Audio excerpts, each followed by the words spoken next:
far as that. Welcome, one and all, here. This is a pickup game from the UAG because we had one that had to be postponed due to unforeseen situations. So, going to try to run something that may lead into the other, and it's called Shadows in the DEMONARY Row. As far as that, our party will be starting outside of Andotrion at the head space, basically, of the DEMONARY Row. There has been several people that came up missing from Andotrion, and there's been strange noises and people talk about these dark shadows that seem to put off the animals and cause the goats and the cows to dry up and not give milk, as far as that. So you, as young adventurers, are looking to make a little bit of money and renown for yourselves, have come together and started heading on out in that direction. Now, if you would, we'll start with Ryan.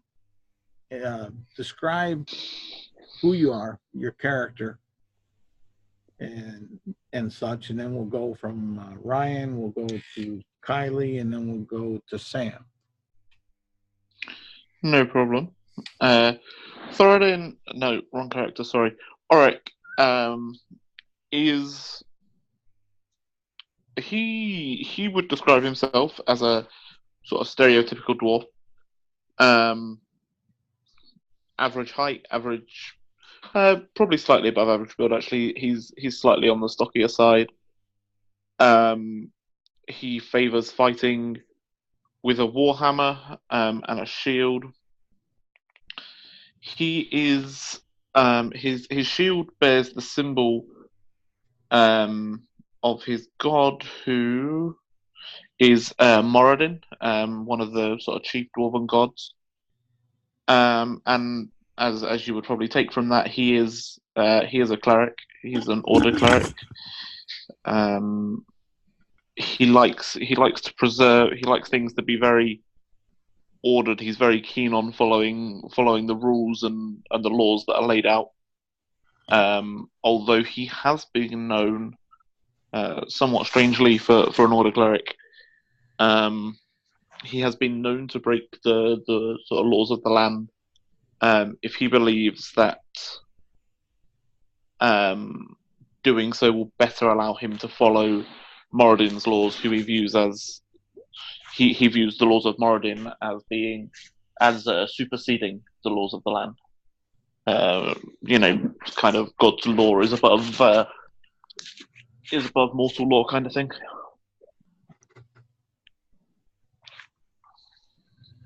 All right. Yeah, that's. Auric, he has dark hair, dark beard. His full name is Auric Ironbeard. Yeah, but he was a soldier once. Before he left, quite recently, to set out as an adventurer. And that's pretty much it. All right. Thank you. And Kylie. All right. Delia Moat is a tall human woman with side-shaved hair, dark, tied back. She goes about in leather armor and has a bit of a white skull-like mask tied about her hip. She's a fighter, scarred from getting in fights that she wasn't quite ready for, but managed to survive, and made something of a... She's hoping to make a career of monster hunting, since she's got some things going on where she won't really be able to settle down and hang out with normal people. Tends to talk to things that nobody else can see. Okay, interesting. And is that it, Kylie? Unless there's any other questions? No, none for me. It's just introducing your character is all. I guess it's up to you, Sam. All right. So you see a winged tiefling kind of standing there, somewhat haphazardly paying attention as he's sharpening his knives, which he has two of. One's currently kind of sheathed in a bandolier that's kind of draped around over his shoulder. He has red skin, like as many tieflings do, and he's got a backpack and some rope kind of like coiled around his shoulder. There's also a rapier at his hip and a bow that is unstrung, kind of tucked between his backpack and his back. And what's most interesting about him is his voice is very, it sounds very foreign. He kind of looks at the other two and looks around at his surroundings once more. All right, this is supposed to be a very difficult job. Finding people can be very hard. Kind of looks around and sits down at the nearest location that's available. Okay, there's we'll say there's a tree with some shade and a large enough rock where he can sit on it and feel comfortable and get some mid-spring sun and warmth on up onto himself as far as that. And from that, it's about 2 o'clock in the afternoon. Let me share that. Share. And right at the moment, you guys are right about here, right at the base of the mountain, where the orange dot is right there. And if you would describe to me what are you doing, I know that Echo is sitting there talking and discussing things with you and taking in some sun and shade all at the same time. So, but you're if you have a passive perception of 15 or better, just let me know, and if not, then we'll do active perceptions. I have 16. Okay. And how about Echo? Echo's 12. Della? 13. 13? Okay.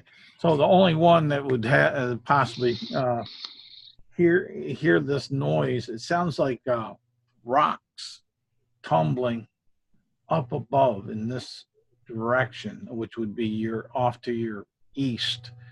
Well, probably about 300 feet, but you're not 100% sure on that. But you do hear rocks tumbling down, like someone or something had slipped and fell.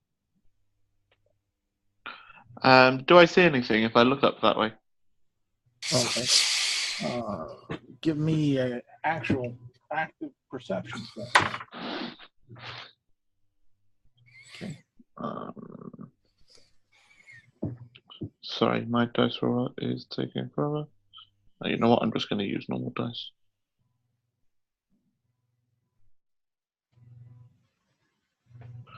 That is a 16. 16. No, you don't seem to see anything. Are you alerting your party or just looking yourself? He sort of says,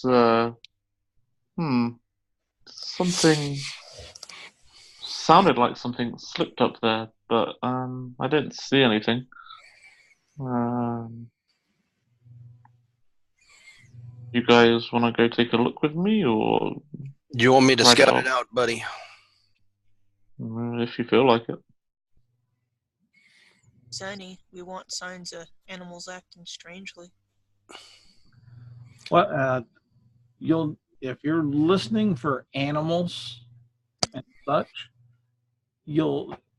at this point you'll notice that it doesn't seem like there's too many around. Something's got the critters spooked, it seems. Maybe I should give it a look. He kind of stretches a moment, stands up, and takes flight, trying to get an angle to where he can see over in that direction. Give a holler if there's anything. All right. What's your fly speed? It's the same as my walk speed, 30 feet. 30 feet. Okay, so you'll get up about 30 feet, and give me a perception check, because I'm assuming that's probably better for you. You can either use investigation if that happens to be better for you. Perception is probably best for me. Actually, investigation is, Okay. believe it or not.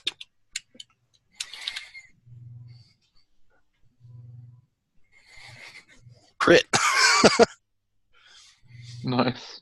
All right, about from when you went up about 23 if you can't see it.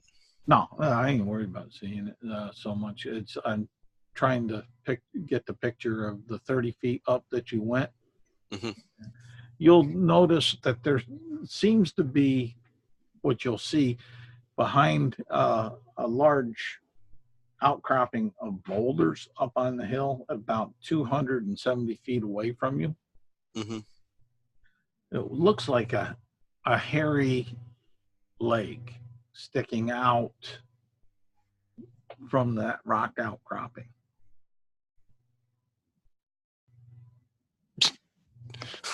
I think something's killed itself.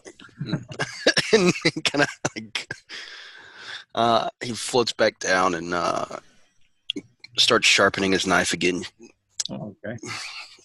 I don't think there's anything you can do, Ulrich.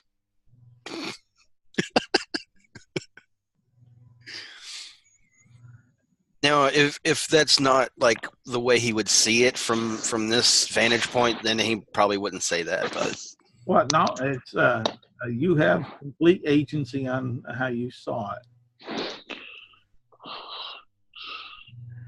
Basically, what it was the contested skills. Your either perception or investigation to their stealth or his stealth. never seen a hairier beast than that, though. How sure are you that it's dead?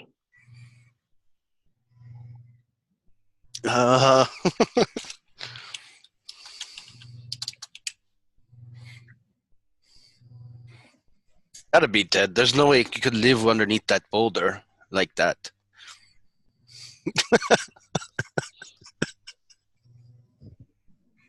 Yeah. I don't know. If y'all want to go check it out, then that's fine too. He kind of stands back up, makes sure his knife's good and sharp, puts it back in the other sheath that's on his bandolier, and strings his bow swiftly. Maybe we should go.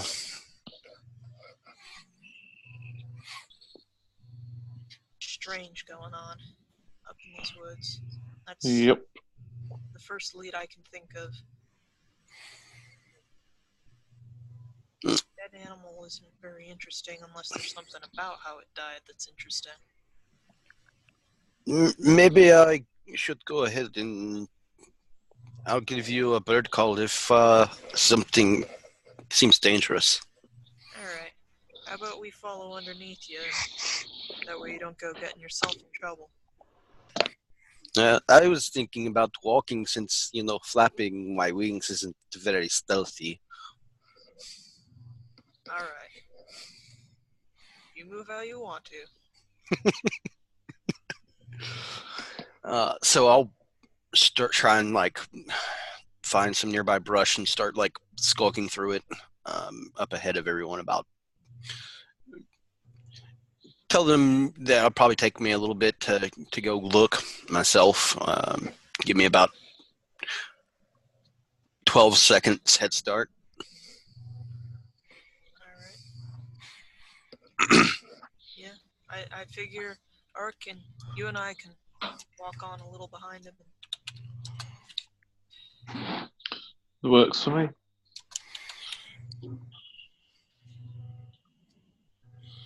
It's a 25 for a stealth check. As I'm just Alright. walking ahead at half pace. You seem to think that you're pretty stealthy as far as that. You don't think that you're making any noise. You're taking advantage of all the shadows of the day at that hour. You're getting on up there, and we'll say you get 10 feet away from where you saw that leg sticking out, and you'll see that the ground there between besides just being a large outcropping of boulders is that there's smaller rocks around there, and possibly that's what you that is possibly what the Oric Heard earlier? heard earlier rolling on down at some point. But there's nothing else nearby that I can see. No living creatures as far as. You're not noticing anything else.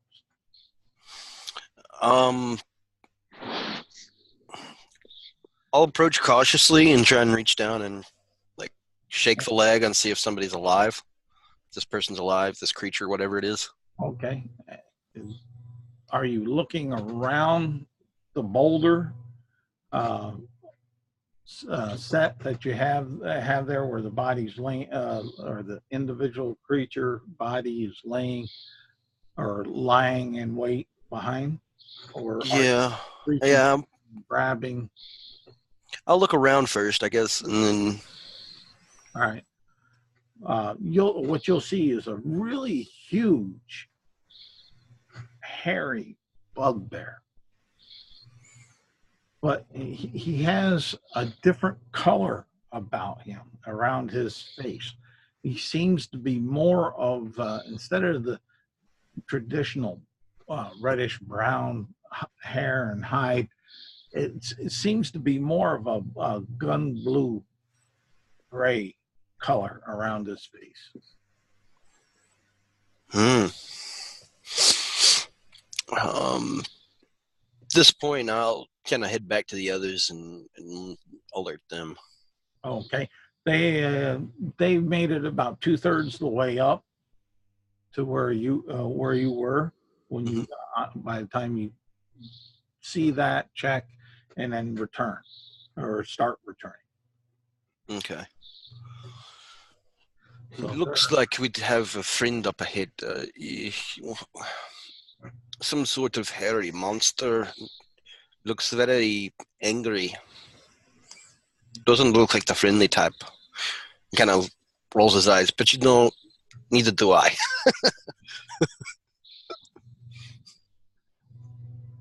No, do you I want to suppose do? that's true. And he's definitely dead. Well, he didn't look dead when I left. When I saw him, did he? He was very much alive, right? Well, he wasn't. No, you didn't make the determination either way. You looked around, saw that he was kind of a blue-gray. Was he laying down though? But he was laying down. I'm not sure. I'm no doctor.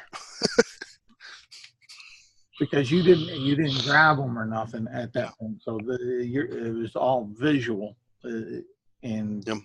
and he just possibly didn't notice your stealthiness. Well, Particularly scared of bugbears? Hmm? I said, are goats particularly scared of bugbears? I mean, that's sort of what all the whispers about, aren't they? Dark shadows, disturbing animals, and some of the farm's creatures not doing what they're supposed to. I mean, we can go bug this guy. I don't mind. Give me, Della, give me a nature check. Can I assist her, like, talking it over? Since she was talking about the in character. and I will cast guidance to give you an additional 1d4. So I'm going to I'm just sitting there like trying to rule things out that it couldn't be, and she'll be able to roll with advantage. Okay. Oof. Oh, not fantastic. 16. 16. Well, yeah, that's fantastic enough. You've found in your travels that you've heard tales where you've had brown goats turn white just at the sight of a patrol of bugbears heading their way, and that bugbears love roasted goat along with as much as they like the roasted humans and humanoid types. Okay. Then yeah, after a minute or two of us talking it out, I'll remember that and say, though actually, now I think about it, a lot of bugbears eat just about anything, and a lot of creatures get scared of them. Recognize them on smell. Is there a tree nearby, relatively high, that could give me a good angle on this creature from where I'm at? From where you're at, no, all the trees seem to be at the lower base. This is where you're at right now, up here where the creature is at, Mm-hmm. where the X kind of, or the cross. That's Yep. more like a Austrian mountainside, low cover mosses, grasses, stones, really rough eating, not too many soft wood trees or anything up at this height up there. So I'd have to go up further up into the mountains to actually get a good vantage point then. Yeah, you would have to fly either further up on top of a rock or a ledge or the side of the mountain to look down to have a better view. But right here where you kind of see this line here, Mm-hmm. and right here up across on this face of the of that smaller hill or mountain, that's about where the tree line Starts. Okay. starts.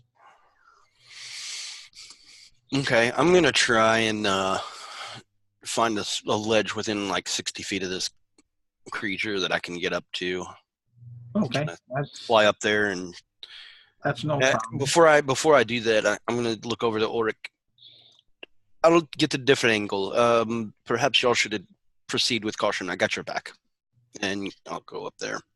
All right, you're 60 foot away. You're up on a large rock that acts like a ledge.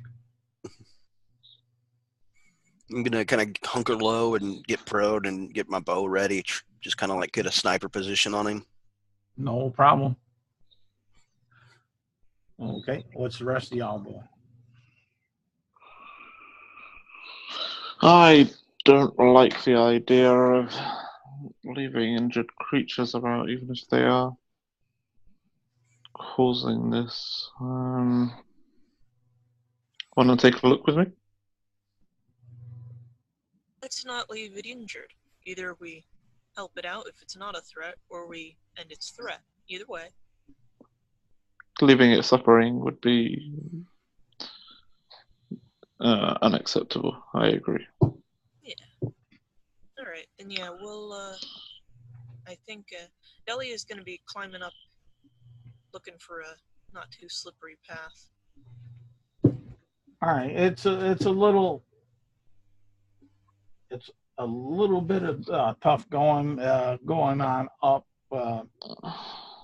It's not quite total difficult terrain, but you're getting 2/3 of your movement instead of half, Okay. because you're slipping every once in a while when some of the looser stones kick out from your feet.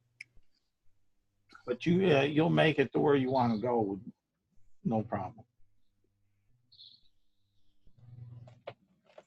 Yeah, Moradin's going up the same way. Okay, same deal. Same deal. You'll be able to make it to where you want to go. Just it takes you just a little bit more time than what you thought, but not bad.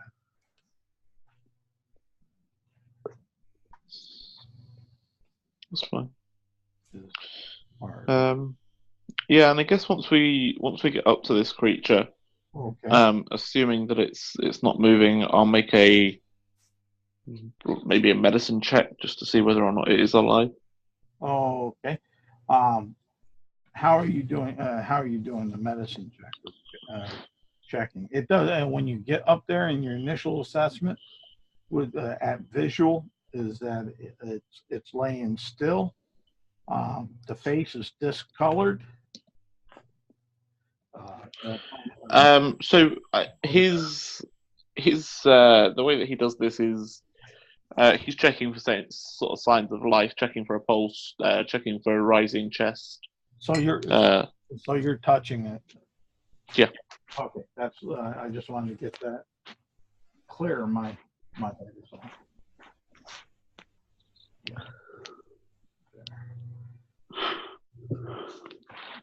And it doesn't appear to be alive.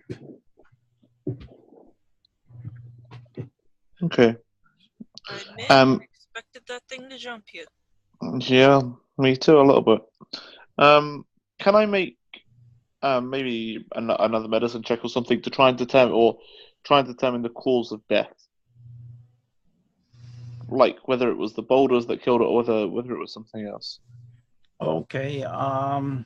Yeah, you can do that. I'm just I gotta look and see what the DC will be on that. Is all. And yeah, but yeah, you can go ahead and roll on it. Plus 1d4. Let's see here. Index. Okay, that is a 19 altogether. Before he does this, he mutters a prayer to Moradin, and casts guidance on himself, and then he proceeds to set about trying to determine how this creature died. Okay. Let's see here. And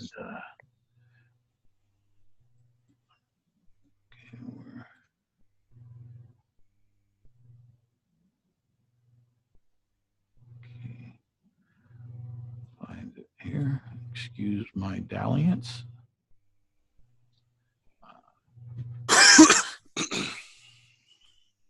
256.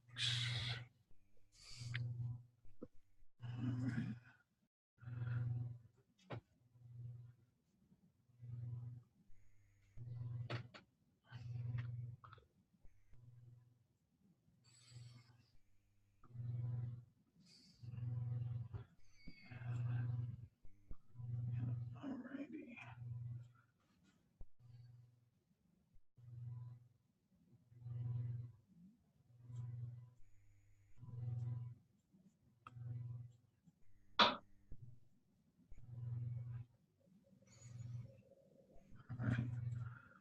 And with the DC 19 that you got, you'll know that it was he died of the plague. That's not good. Thoradin proceeds to Auric proceeds to very quickly back away and sort of puts an arm out to stop Delia approaching any closer, and says, "Yeah, this guy died of a disease. Looks like the plague." Oh, Give me a Constitution. I knew you were going to ask me for that. The minute that you said the plague, I was like, "Oh, great."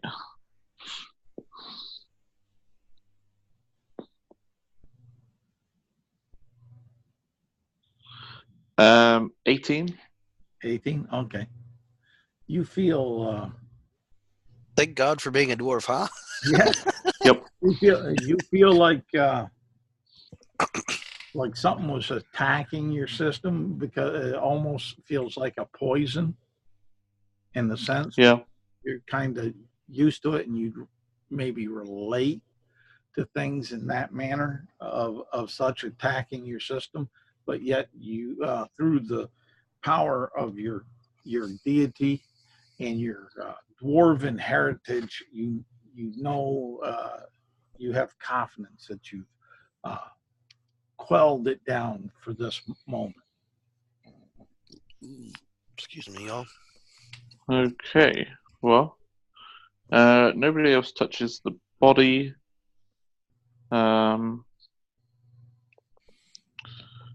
I don't like doing this, but in the circumstances,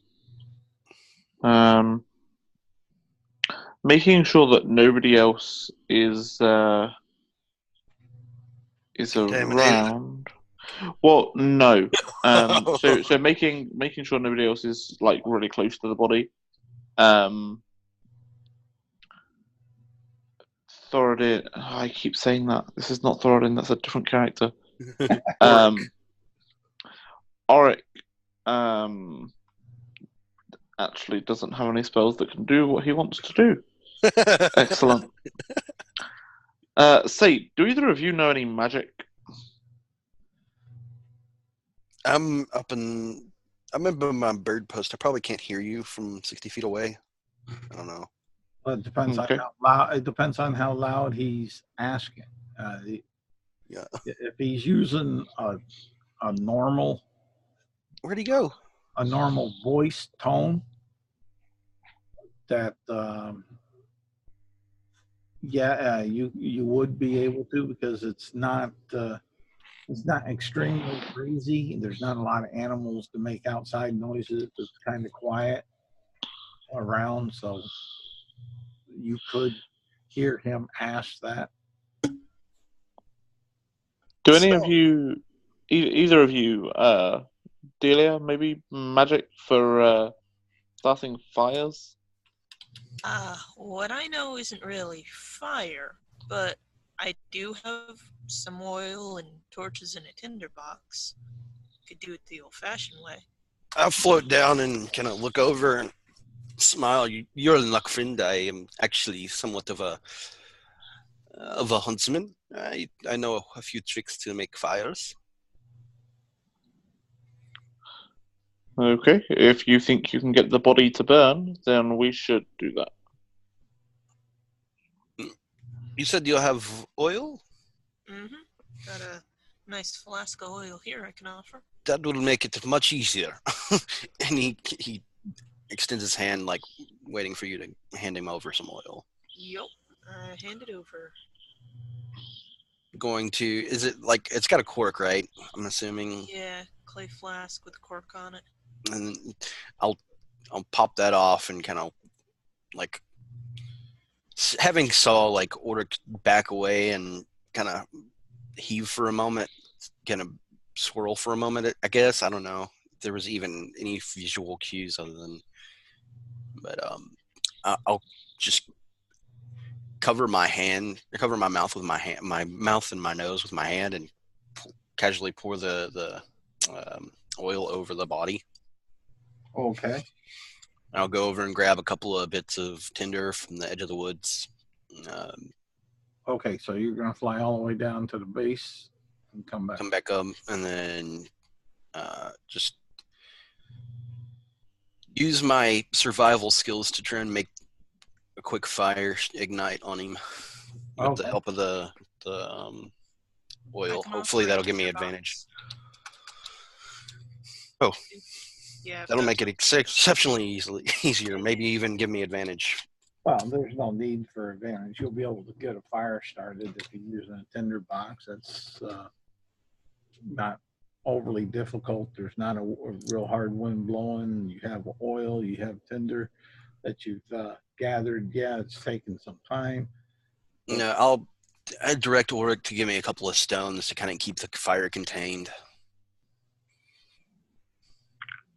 Yeah, I mean, we're adventurers. We know enough about, or I'm assuming we have enough sort of basic campcraft to contain the fire. Yeah, and it's not. It hasn't been your first night out away from civilization, so you do have cursory knowledge of how to do things. You may not be as good as others, but it's still you do have a basic cursory knowledge of. How much do I owe you for the oil, friend? I don't even remember how much it cost. I'd have to, we'll thinking. Let's just call it even. You catch me with something later. All right. Kind of look around. I'm gonna look for some tracks. Maybe this guy didn't just appear here. He had to walk here or fall here somehow. Okay. Give me a survival check.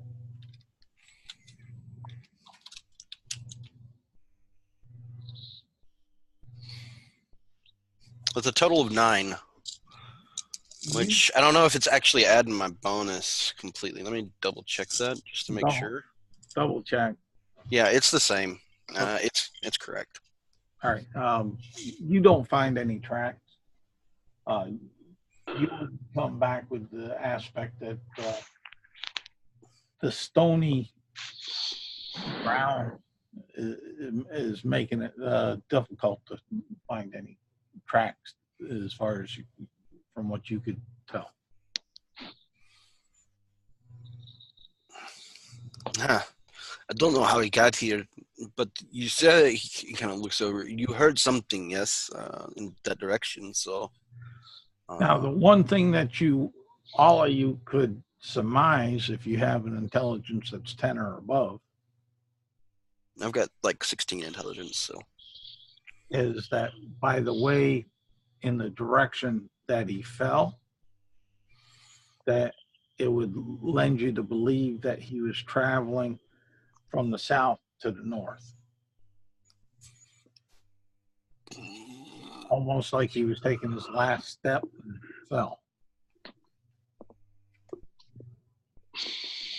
Okay. Interesting. Well, if we think it's bugbears doing this and he was traveling from the south to the north, then it stands to reason that the rest of the bugbears are probably south of here.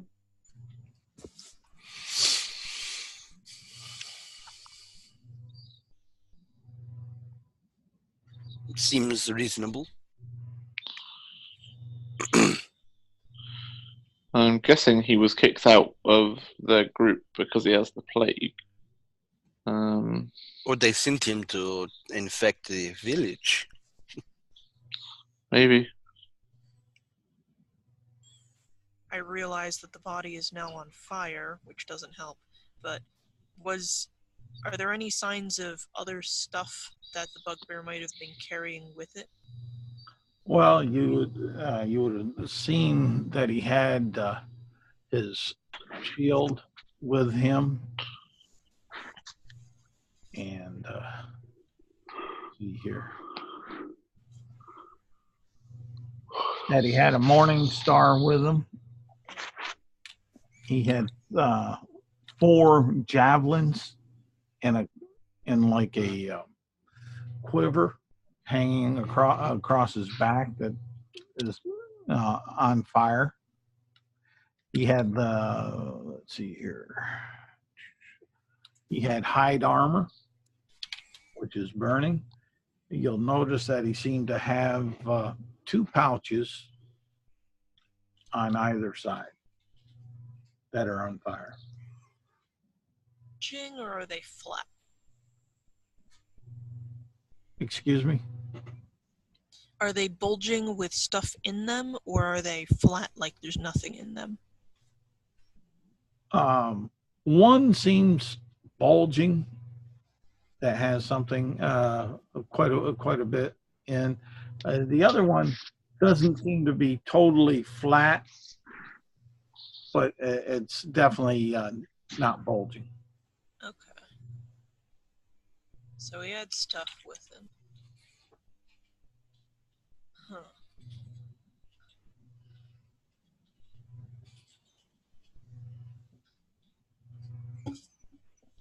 I mean, something that's sick with a disease and kicked out of the community might go looking for food where it wouldn't normally, and that explain why new things are happening in the area.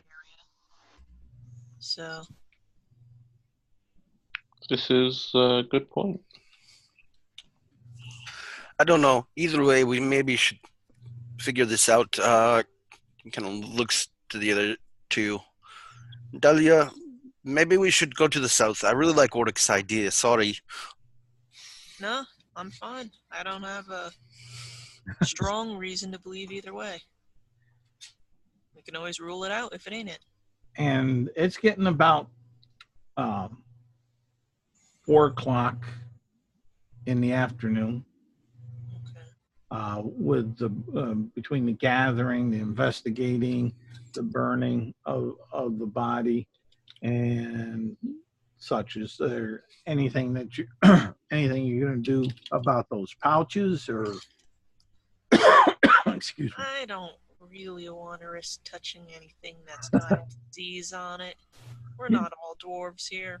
You know, fun.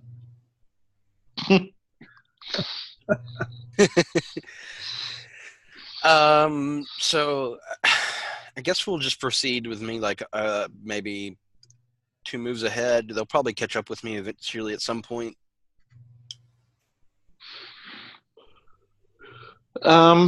Yeah, the other thing we could start doing. What time is sunset around here? Sunset at this time of year, is traditionally about 6 o'clock. 2 hours. We can travel for maybe another hour before I would want to start considering setting up a camp. I'm guessing that you see pretty well in the dark. It's almost like daylight, just more gray. And I know I see relatively well, but I'm guessing you don't, Delia. Delia holds her sword and it starts glowing. I don't see in the dark, but I do see light, so there's a little something. Yeah. See, here's the problem: is the light will just draw everything towards us. Yeah. And besides which, we may be able to see in the dark. That doesn't mean that we don't need to rest. Maybe it's not a bad idea, though. We could use her as a lure and ambush whoever might be. I guess what we should do is travel, but be looking for a good spot to set up camp. I don't really want to camp next to the disease corpse. No, that's what I'm saying. Maybe we travel for another hour and then start setting up a camp somewhere around that kind of time. That gives us an hour to get the camp set up and running properly before sunset. I'm good with that. I don't want to be setting up a camp in the dark. Why not? Okie doke. All right. Because Why would you ever want to set up a camp in the dark? Why would you ever want to set up a camp, period? And why not just go at the night when nobody can see you? But, not Well, everybody works like me. can you, presumably you need to sleep at some point, right? Usually during the day. And you'll get to this point right there where you find it's a good spot to set up camp. As far as that, and you're setting up camp, it's getting twilight, sort of.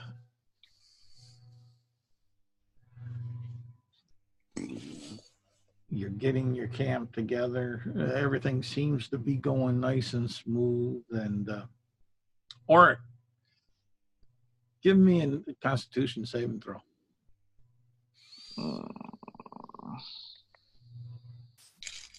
Con save.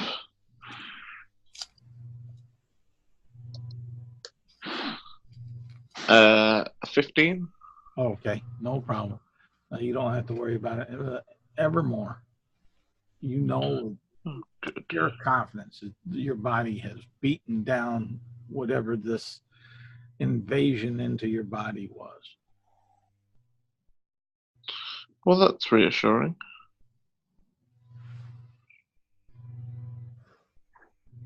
But it's about 6 o'clock, light failing.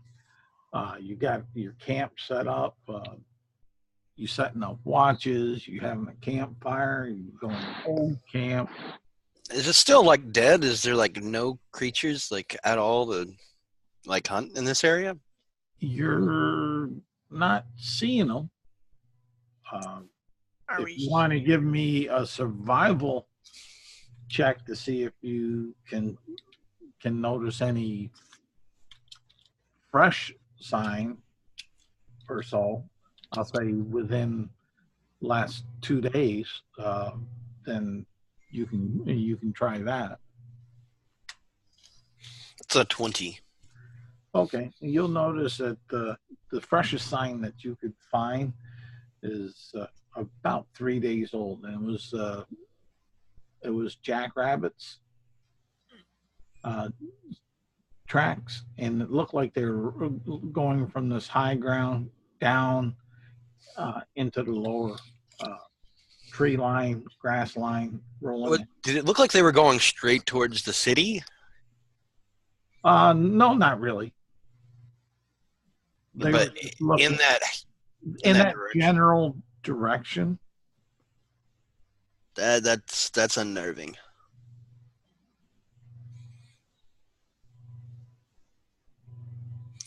Take out a ration and have a little meal of it. Okay.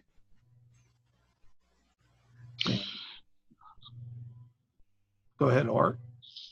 Auric does pretty much the same. Pulls out some food, some rations. He makes sure that everybody else has got their own before he starts chowing down. Okay. Let's see here. Oh yeah. Oh yeah.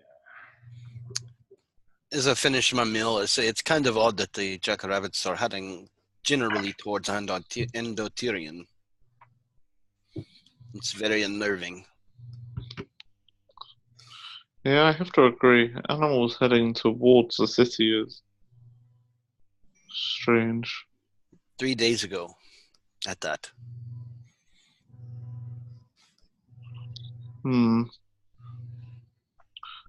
I don't like it.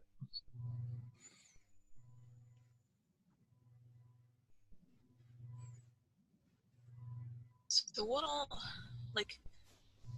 we heard about weird shadows in the woods, which, animals where they aren't usually could explain. We heard about farm animals not doing what they're supposed to, which being spooked could explain. People missing, which bugbears eating people might explain. Did they mention anything else going on specifically?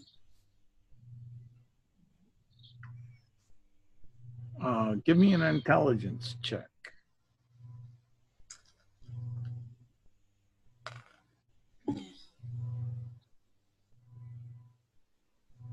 That question was more asked aloud to the others, but Oh yeah, but I'm giving you, Racking your brain, probably. racking your brain, having something Yeah. pop up from it. 12. A 12. You would you would recall that they were hinting about the shadows when they were talked about the dark shadows and the strange animals and such, that that there was something not natural, instead of just being just shadowy people like you would relate to the darker civilized world of the underworld is thieves and assassins, that to more of a colder, unnatural feel when they were describing or talking about such. Not that they came out and actually said it, but just the presentation gave you that. They had that sort of spooked look on their faces. Yeah, the tone, the presentation gave you that, and that's what you would recall from when you were talking out loud to them, and you would bring up from your memory. Okay. Yeah. So.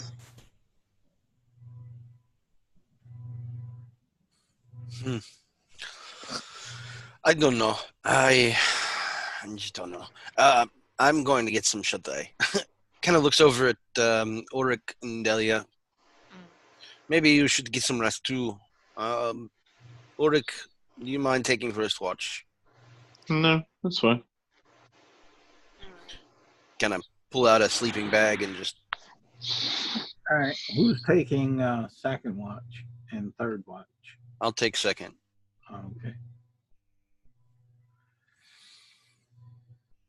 And the first watch is going through okay and such. Nothing spectacular seems to be going on as far as that. Who's ever on first watch, or you Yep. at your choosing, you can awaken your relief. Yeah. All right.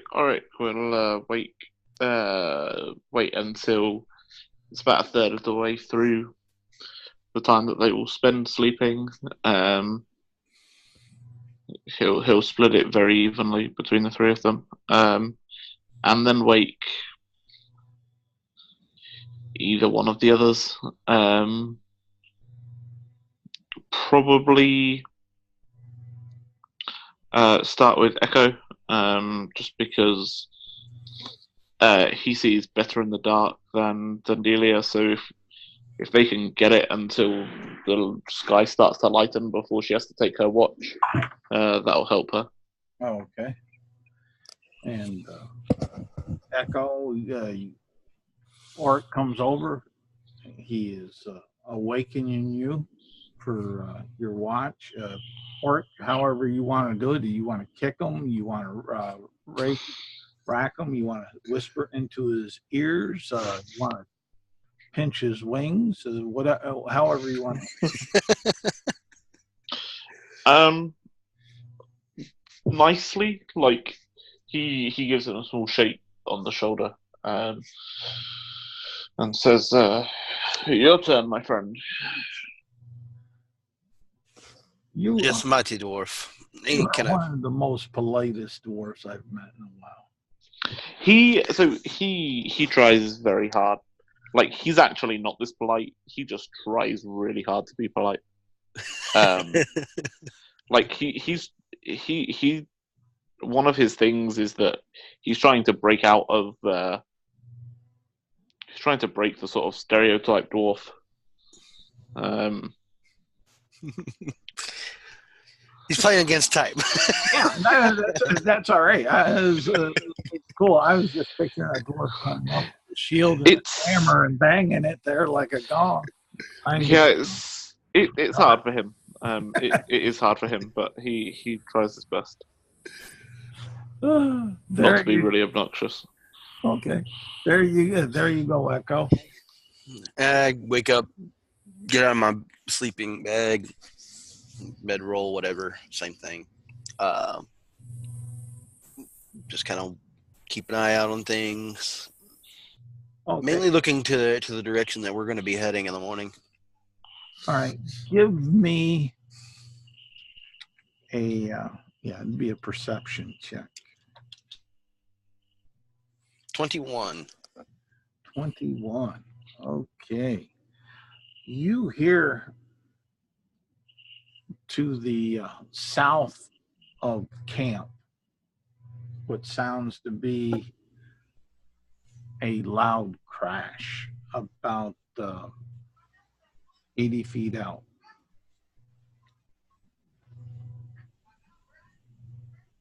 But I didn't see anything. No. I think your dark vision is limited to 60 feet, correct? Yep. And they're 80 feet out, approximately. But your ears did pick up the sound, so.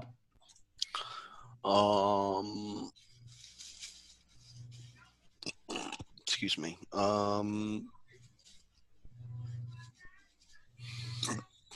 I guess I'll we'll wake up Delia and let her know. Let Oric rest. Okay.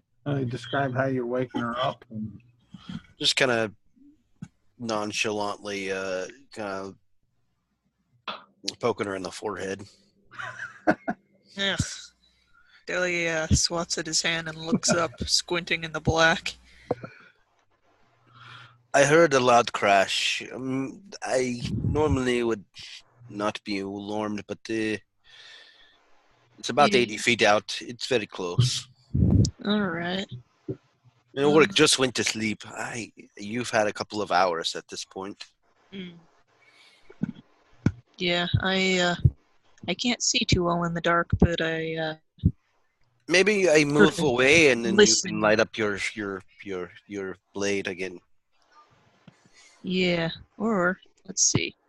I pull out my longbow, notch an arrow, cast the spell on the arrow, and shoot in the direction that Echo says the sound came from. all right. Let's see here. And, go ahead and make your attack roll, and let me see, and do it with disadvantage. All right. Not that it's basically you're shooting blind general area to see how close to where he directed that he heard the sound that you actually get. Premise. All right. That would be a 12. A 12. All right. Not quite good as you thought you could, but from about 60 feet out, as you came up, you were trying to gauge the distance so you didn't overshoot too much and like that. You actually undershot a little bit, but you have the dim light from the arrow with the light spell. You casted light cantrip on it, or? Yep. Okay. So. That's a very nifty trick. I've never thought of using that sort of magic before. And yeah, that one's a nice, convenient way to keep it so it's not right on you, but you can get a hint where they're all at. Okay, so you can see out around that light. They see that coming. Go ahead and give me I'll allow you guys to give me a perception check, because now you got some light onto it, and to see if you catch me from there. Natural 20. Okay. So, Is this a perception check, you said? Yeah, perception. Yep. 23 total. All right. Somehow I can't see now that the light's on it. It's blinding me. How bad was it?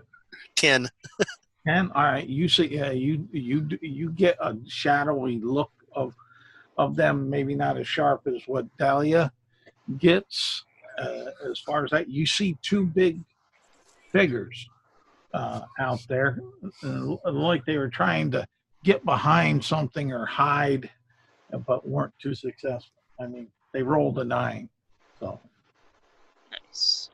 as far as that, just for the knowledge on that, not that it means much. As far as that, so with that, go ahead and let's roll initiative. That's not bad. Yeah.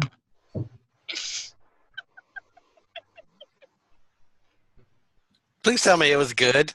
Nope. They're not bad. Say what? Rolled 1. Oh God. So 4 total. Oh, yeah.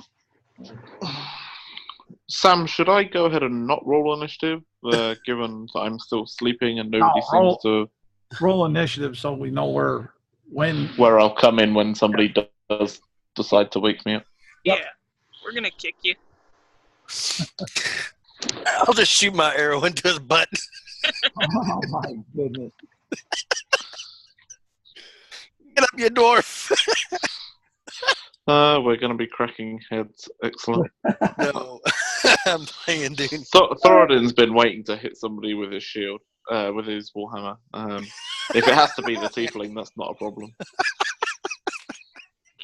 Okay. And so what did Oric and Echo get?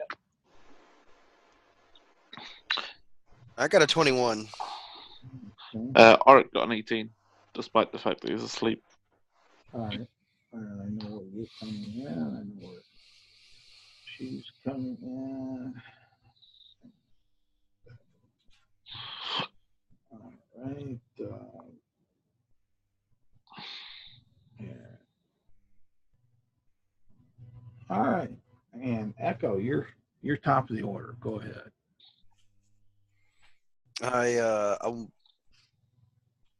I'll make a move action over to part of my move action over to Oric. Okay. Quickly shove him in the butt with my foot. Okay. That I guess that'd be my free interaction. I'll use my action to draw my weapon. All right.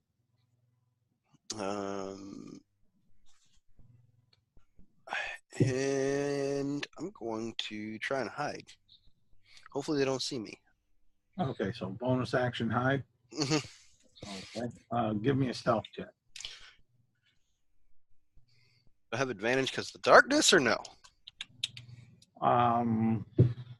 They're 80 feet out, so I'll give you advantage on that because their sight is limited to the same. Okay. Does dark vision, can creatures with dark vision see your character, Sam? It's a 18. I mean, if they have less than... Hang on, sorry. Okay. But yeah. Yeah, unless there's something going on there outside of that, as long as they're within that. I wasn't sure. I know there's one of the subclasses. Maybe it's Ranger. Never mind. I'm being stupid. The Ranger Gloomstalker is what you think. Yeah, that is what I'm thinking of. Yep. That has that ability, which I like. It's really sweet. As far as that. So after that is Oric. Oric, give me a Constitution saving throw. Oh god. You are just No, determined that I am going to fail one of these, aren't you? No, this is actually a pretty easy one. It's just the way I handle being woken up with the aspect of there. Fair enough. 17. All right, you wake up and from the nudge in the buttocks, and you hear Echo say something, and then he kind of disappears from your sight. You're laying down, so there you go. You get your part of the scenario. What are you doing? He sort of mutters into the air something along Like, you don't quite catch what he says because he's muttering under his breath, but the words "bird boy" are distinctly hearable. Looking around, do I see any obvious enemies? Give me a perception check because I had the others, but you were sleeping on that, and there is light. You see light about 60 feet out from you. It's an 11. It's not great. 11? Yeah. Yeah, okay. You know, you can see the silhouettes of two big 8-foot tall. Yeah, 8-foot tall. Yeah, they're about that. Hairy creatures out in the dark, in the dim light. Oh, good.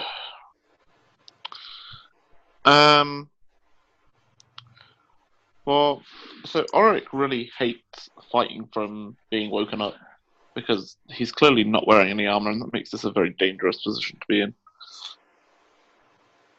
So I think what we'll start with is how far away did you say they were? About 80 feet. Yeah, they're 80 feet from you.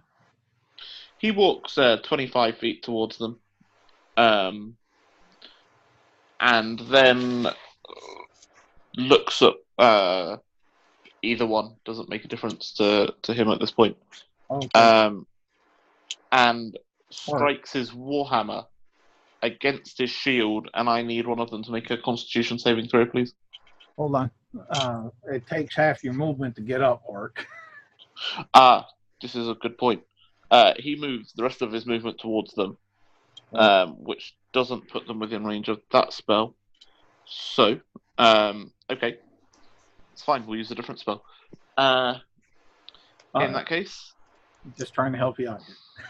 Yeah, no, that's I completely forgot about it. Thank you.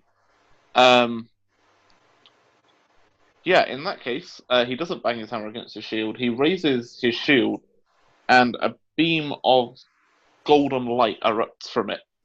And he shouts out in Dwarvish.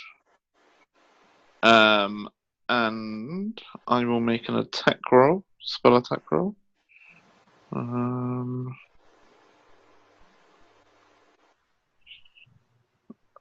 If it will let me do it. It's a 25 to hit. Okay, that'll hit. What's the spell that you're... The spell is Guiding Bolt. Okay. And it's 17 points of radiant damage. 17 points of radiant damage. Okay. And because that hit, the next attack roll made against that target has advantage, as this sort of dim light glitters around the target until the end of my next turn. Okay. It's not a concentration spell, is it? No. Just just in case they get lucky or something. And that's it? Yep. All right. And let's see here. The one that just casted this identifying beam of searing light, one that got hit is going to throw a javelin. Gotcha.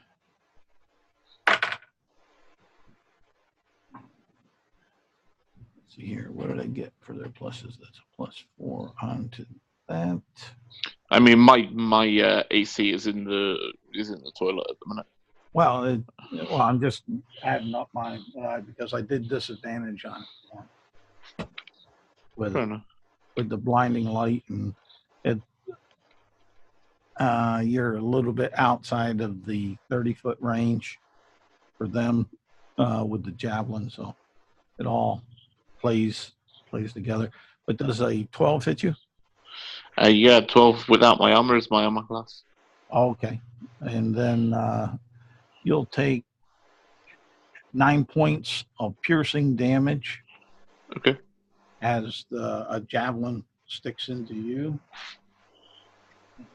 And let's see here, since they don't see the other one, but they do see this funny archer that shoots lighted arrows. They can attempt at her, or the archer anyhow. And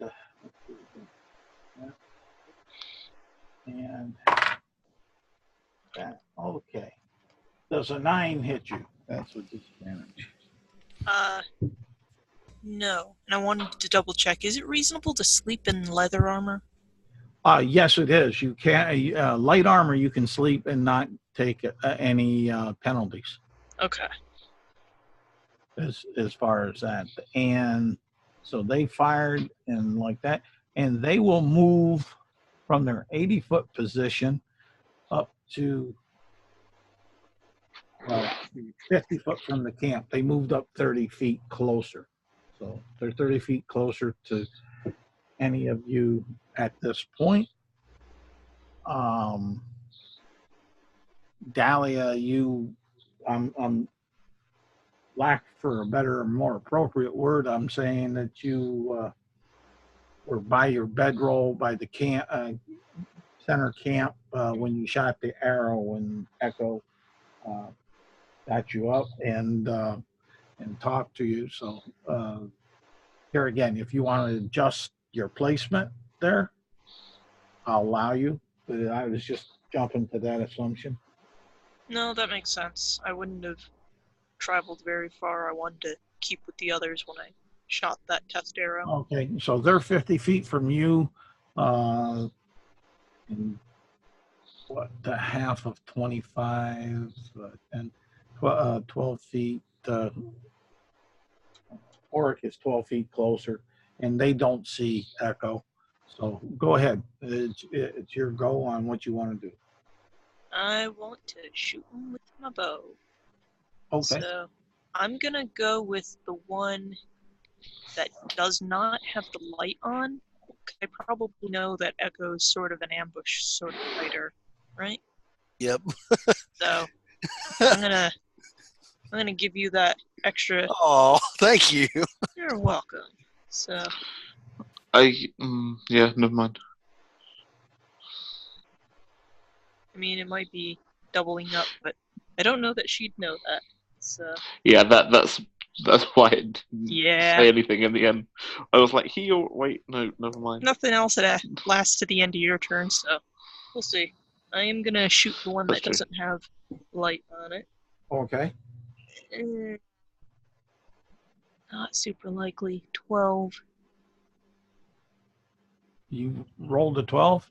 Yeah. You missed. Yeah. Anything else you want to do? Move, Da.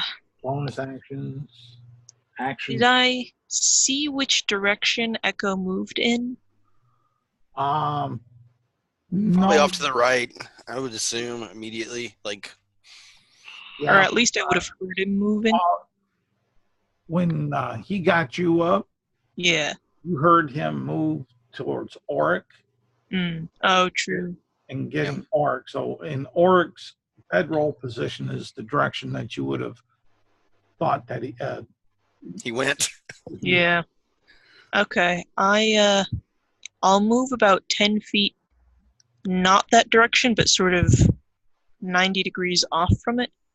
So, sort of make it so we're flanking them rather than them flanking any of us. Okay, there you would know, being a fighter and like that, they're a little far out for you to be flanking them, but it's yeah. the intent that you're trying to get to that. So I understand that. Okay, and we're back up to the top of the order. Echo. Echo's gonna try and shoot that dude that's lit up Okay. with advantage and hopefully sneak attack damage.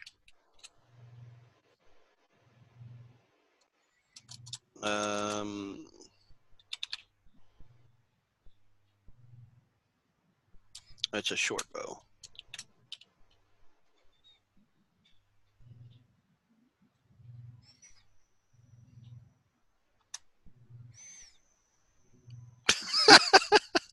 With advantage, I got a total of 11.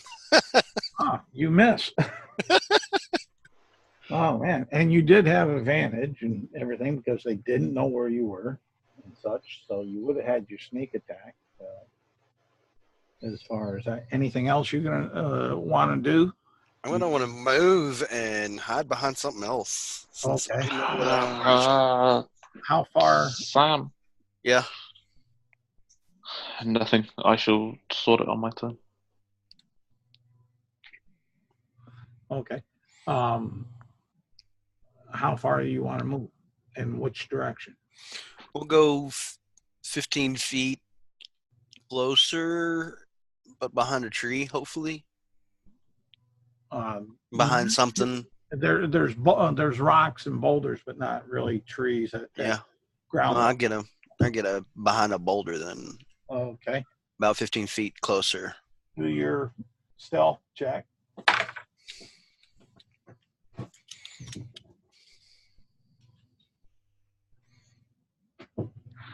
And it's not going.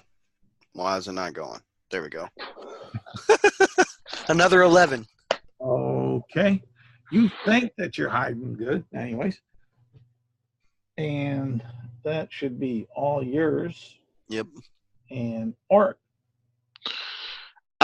So Oric mutters in Dwarvish under his breath quite quickly this time. And he seems to be praying, and as he finishes casting the bless spell, holy energy seems to flow through both of you. And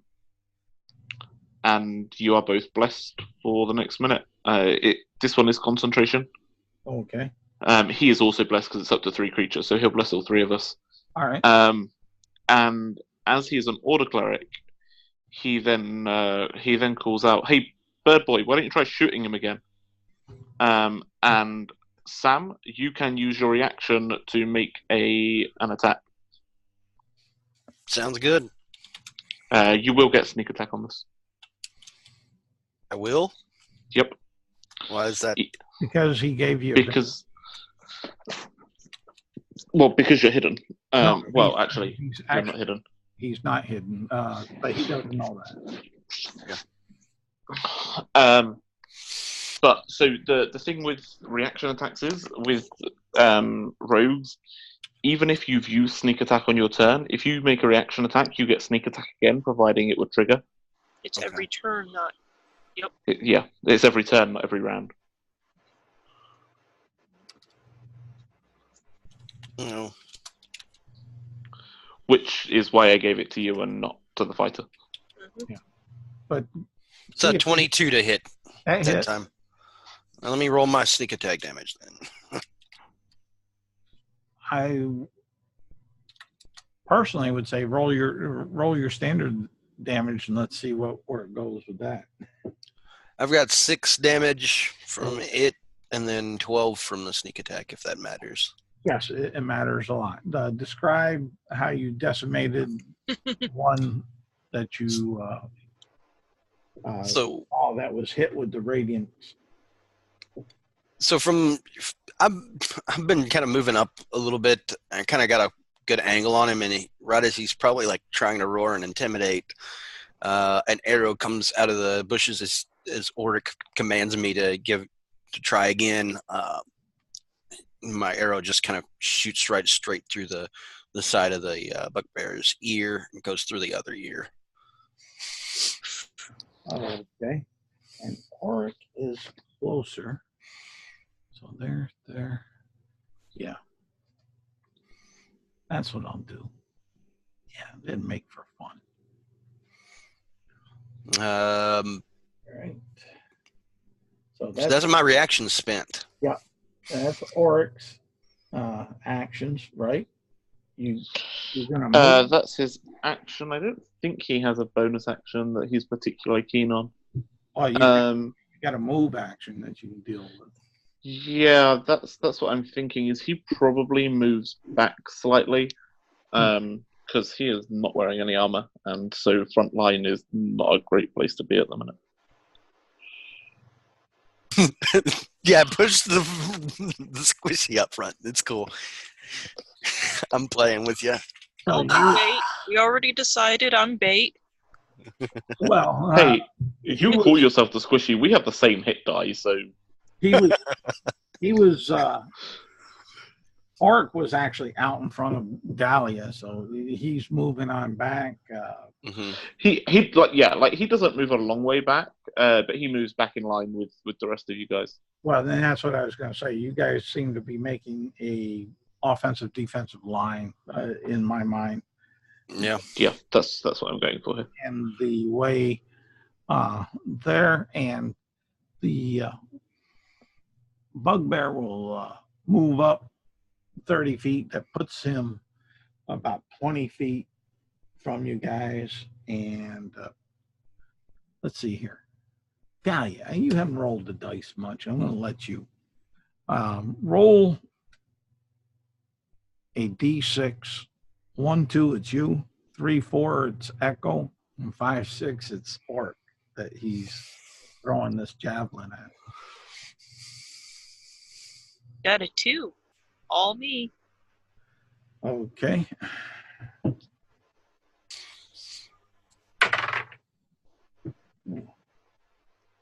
That will be an unnatural 23. Damn. That hits. And Don't go down. Yeah. you will take 9 points of piercing damage from it. That hurts. I'm still up. Yeah, and good. And at that point, he's going to go ahead and he's just going to let out a nasty roar and let his a very stinky smelling breath roll towards your line there. And Dahlia, you're up.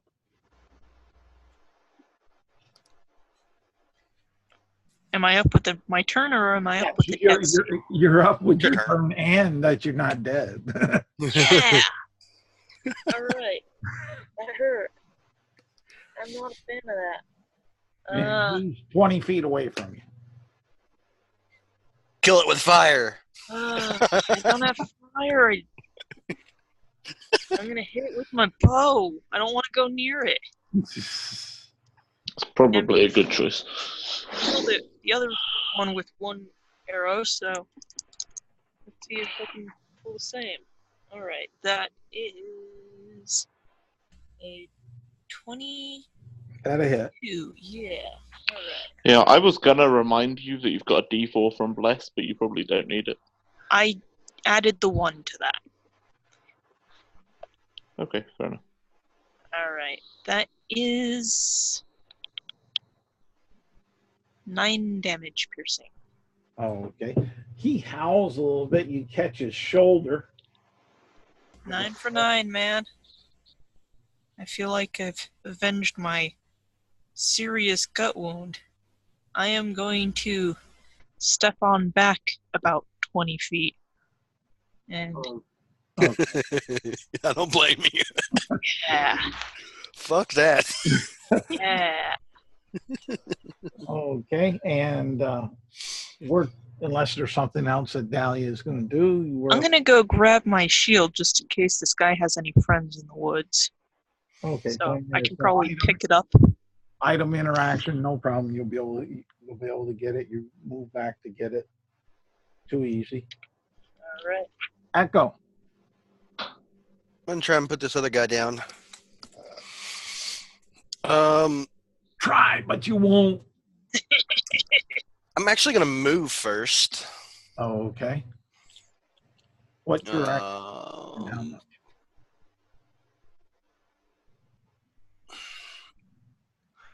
Apparently moving towards it didn't help me any, so I'm gonna move away.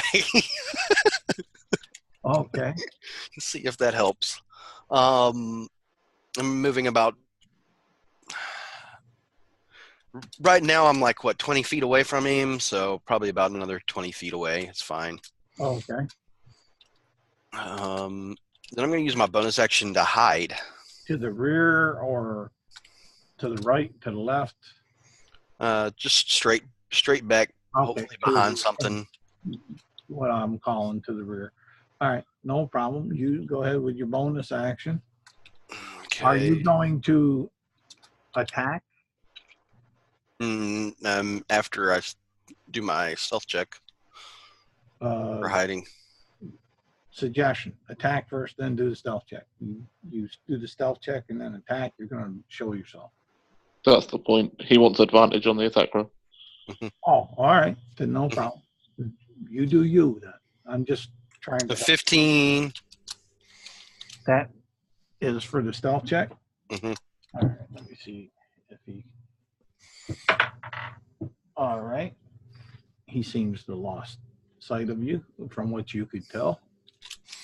I'm not sure. I wouldn't know that, but I will go ahead and attack. Do I have advantage at this point now? Yes. Okay.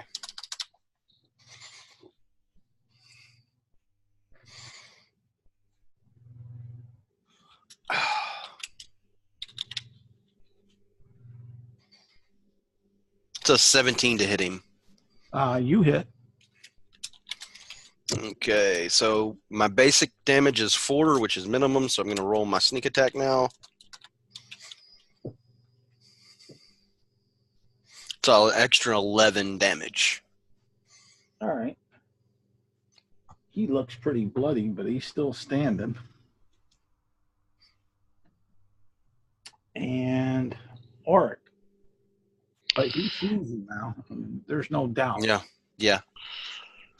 There's no way I can get away from him seeing me now, probably. Nope. He's probably pissed off and watching me like a hawk. Not for long. Auric steps forward, and this time he does, like, I say steps forward, like he steps forward maybe 5 feet. Okay. And this time he says, you fought well, but now it's time for you to join your ancestors. And he bangs his hammer against the holy symbol on his shield. And I need it to make a wisdom saving throw. Okay. As he casts Toll the Dead. All right. Let's see if it'll. Okay, at least it ain't a minus on his wisdom save. Oh dear. As far as that. That's a 15. Yeah, that'll succeed. Damn cantrips don't do anything. Okay. Well, if that's how he wants to play this. I was thinking that they had a minus, and they do. It's on their intelligence, so. So, in that case, Thoradin will use one of his new little tricks, and his holy symbol glows, and a spectral warhammer appears floating directly in front of the bugbear. Okay. And proceeds to hit him. This is spiritual weapon. Okay. Because Toll the Dead's a cantrip, so that's fine. Yep. I am tracking. And so 17 to hit. That will hit. Describe your kill. So, like, this is a spectral warhammer, and you would probably expect it, as it slams into the side of his head, to pass through him like a ghost would. It does not. It's like it smacks him straight into the side of the head, and his skull sort of caves in slightly. It's strange seeing something spectral, this floating sort of ethereal green warhammer, make and deal physical damage. The damage was 10, by the way. He only 10 had. force damage. Yeah. It's a real waste of a second level spell slot, but it's okay. It's all right from a DM's perspective. Burn those resources, baby. I forgot the way that long rests work in this game. Focus on the game, please, Ryan. Okay, that's fine. I'm going to go over and search him. Get my arrow back. Okay. You'll be able to get your arrows back. How are you searching them? very carefully. You're gonna touch them, then you're gonna die. Yeah, I'm gonna call that arrow out in the woods a loss and light something, near us with the light spell and hold something over these new friends and see if they're miscolored too.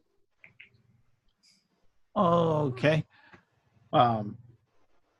Yeah, you'll notice that they have a bluish, Ugh, not quite gray tint uh, to their face. Not as bad as the one that you saw earlier. So we need to burn these guys too. There's nothing we can salvage from them. Echo. Yep. Give me a Constitution saving throw. Yep. Do I find anything first? Yes, you will find stuff. Okay. I'm just telling you to take a Constitution save because I'm the GM. Well, before I forget it. I want to know if you keel over before you pull out your prizes. Well, it's not necessarily keel over. 15. 15? Okay. You'll find 2 pouches on the one that you were checking, getting your arrow out. Mm-hmm. Were you checking both of them and getting arrows out? I feel like I won just then with that save. Maybe. I'm not feeling sick, am I? Not at the moment, but I was just wondering if you were checking the other one. Oh, yeah. Does your character have a good reason not to check the other one? I think is. Yeah, he does. He's just like. I would say, yeah, he kind of does. Dahlia lit up an arrow while he was checking the other one and shining over their faces. Yeah. So he's gonna get the arrow and see that they're fucked up and like the other one was, and one out of there. Yeah. All right. You find on the one that you did check a pouch full of what looks to be a jerky-like material. And on the other pouch, you'll find a pouch that has 3 bronze pieces in it and a note, like a set of orders. Do any of you speak bugbear? No, I'm playing. Well, that's kind of what it's going to come down to. Do any of you speak Goblin? I do not. Let's see what languages Arik speaks. Nope. Okay. So there's a bunch of unintelligible scratch there. And can I make an intelligence check to try and decipher what it might say? I know that's not typically something that people allow for, but the DC is going to be pretty hard. But I'll let you take a grasp for it. Anything is possible. It's a 20 modified. Okay. The only thing that you can tell from it is something, and it is very, very crude and rough. You're not even sure if you got it correct. Yeah. You see a term there that you believe might be demon. And that's about all you can pull from that. From not knowing anything about the language, yeah. Yeah. Okay. I'll share my one little word. I don't know if I'm right, guys, but this apparently said something about the demon. You turn around. It took me about an hour probably to do that, right? You turn around having picked this note up even before you've tried to read it, or it's gone back to sleep. Yeah. Yeah. And let's see here. All right. And Do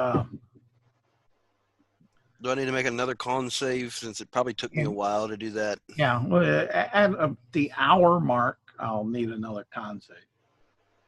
Okay. I guess I'll let everybody else go back to bed and make another con save. Unless they have something else they want to do. I'm gonna spend my second win just in case we get ambushed in the middle of the night. Were you burning the bodies? Just leaving them there for nature to take care of? Are we in a nice grassy sort of area? No, actually, it's More lightly rocky. grassy. It's more rocky. All right. I'm gonna try and get one of my torches lit with my tinderbox Okay, that's and no try tossing that on one of the bodies and see how that works. If just getting the hide armor going is enough to get them started. You'll see. Well, give me a perception check before I just throw that one to you. All right. That'll be an 18. Okay. Yeah, you'll see that the fire, it does take and start burning with the hair and the hide armor and such, but it has a strange color. The fire itself does? Yes. It has like a bluish gray mixed in with it. That's interesting. And, I do not like the sound of that. let's see here. Did anybody take damage from their javelins?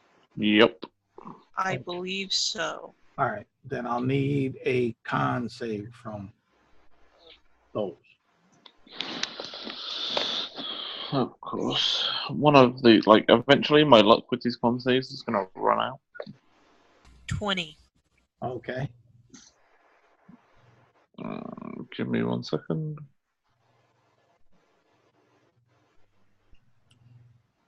Uh, 15. Okay, you're all right. And give me, both of you give me a second one for the hour out. 22. 18. I got a 12 at the No, at the you hour already, mark. you got a 12. I thought you already rolled on the second. No. No, a 12? Yeah. Okay. Put a little check on your paper or something to remind you that you're infected. Okay. As far as that, you're not feeling anything right at the moment. In fact, roll a D4. So we'll get that adjudicated. And what was 3. okay? 3 days of incubation. So. Okay. And what was Orc? What was yours on the second? 22. Okay, then you're good to go. And Dahlia? 18 on the second. All right, you're good to go. As far as that. Yeah. I don't remember what we're using for healing rules from overnight sleep. You get a short rest for while you're out in a field condition for 8 hours of rest. 3 days in field condition, and you'll get of light activity and such, you'll get a long rest. However, if you go to a town, village, or such, like on this map, Fort Denali, if you went down there or something, or back to Ando, where there was proper housing, bedding, good food, then it's back to 1 hour short rest, 8 hours for long rest. Okay. So we can spend hit dice at the end of this rest. Yes. But yeah, Okay. I'll no problem.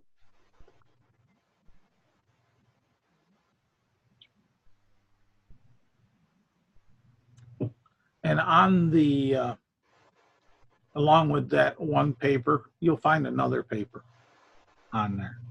And what you'll with them there, Sam, Echo rather, and it will be a rough map, not as nice as the one that's I got popped up, but basically a rough map showing the same information that's out here on this map. And Sam is away from keyboard at the minute. But you guys as the party would have that rough map. That's fine. Yeah, I'm assuming that he meant, like, he messaged me saying he was away from keyboard. I assume he meant to send that to the party to post it somewhere more public than just sending it to me. Oh, okay. It should. Well, let me stop the share here. That way I can see the chat, because Zoom. Oh no, this wasn't in the chat. This was he sent this to me on a private Facebook message. Yeah, but I think he meant to put it in the chat. Yeah. There is the chat there too, so you guys can do all that with Zoom. Just kind of getting that back to on that learning curve. But yeah, you get that map showing that area. Okay. The problem. You two aren't ill. just injured. Yeah, just the battle injuries as far as that. It's going to be interesting to see what happens. I'm kind of hoping actually Auric doesn't find out that Echo is diseased. The DC on that and save is 13. Okay. Yeah, the thing is, Auric is so focused on kind of maintaining law and order that him finding out that somebody has a contagious disease like that, he would probably want to stop them going back into any towns or cities.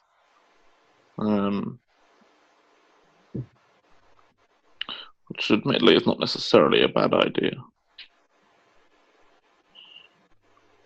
Well, we're out here for now, and if we're out here long enough, he'll start showing symptoms. And Yep.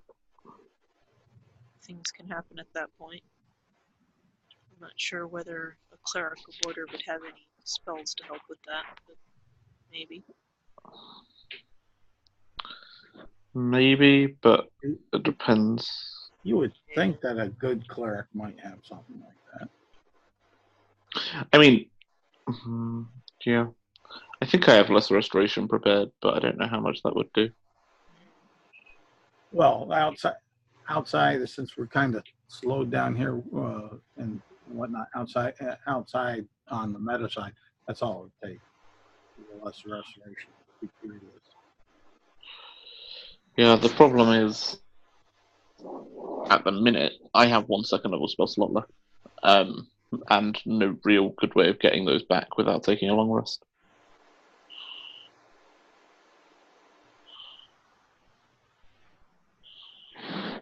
So the night goes on through uneventful. The rest of the night, let's put it that way.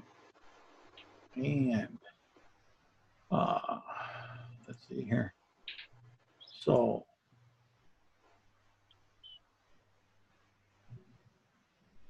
Do our burning friends even better in the morning light? well, you'll see that they look pretty charcoaled. They're not completely burnt. The fire just couldn't get and burn down through the flesh and the bone and like that. But it did char it, so it was like a charcoal hard on the outside. It did kill the smell. Thank goodness. So minutes. I do tend to prepare that. Let me double check. D&D Beyond wants to load. This is potentially problematic. I do not have Lesser Restoration prepared. Well, we'll see how this goes then, won't we? I'm back. Sorry, Yep. guys. Oh, that's all No right. problem. I'm assuming that you meant to send the message that you sent to me saying AFK to everybody, right? Well, I meant to send it to you because I figured you could role play my character a little bit. Well, we just paused. Well, we paused a little bit, gave a little bit of information about the plague there, the DC being 13, and what would cure it as far as that, which isn't outside the range of your characters to deal with. All right. And that you also found a rough, along with that note and goblin, you found a rough map of the area, like what you're seeing up on the screen, just not as refined. Okay. Any markings on it? Yes, you have all the markings that are here except for the ones in orange. Okay.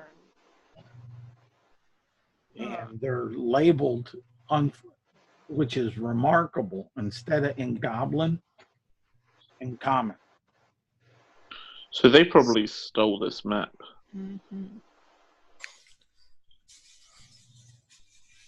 I don't like the implications of that. Well, they'd go missing. And you do have a couple of you that were soldiers in your background, correct? Auric was a soldier, yeah. Okay. It would look familiar. Give me an intelligence check. Oh, those are always fun. Just because the DM asks for a check doesn't mean it's earth-shattering. It's just, he's looking to use something that's going to. I was just messing with you, Charles. No, it's also Ryan there. Oh my God, another one. I'm going to fail. Oh no. That's more because Auric's intelligence is not good. That was nothing to do with you asking for a check. The DC on this is not very high. It's just I do want to have the possibility that you don't remember type of thing.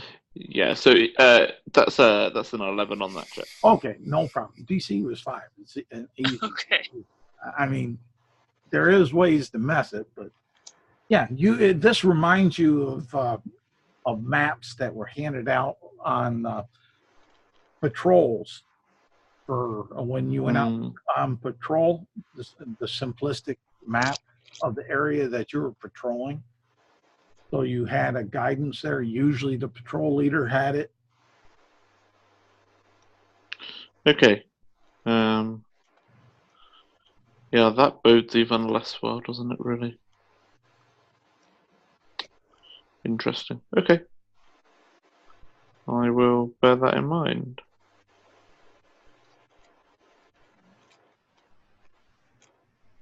So did we already do the last watch? Yeah, it's all morning and stuff. Okay. We finished the short rest. Yeah, so if you want to hit die back or whatnot, you can. I don't have anything tied to that yet.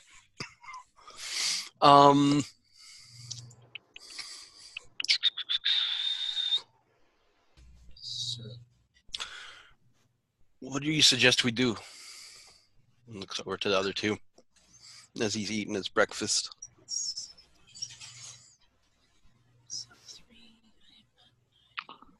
Well, I see no reason not to proceed forward.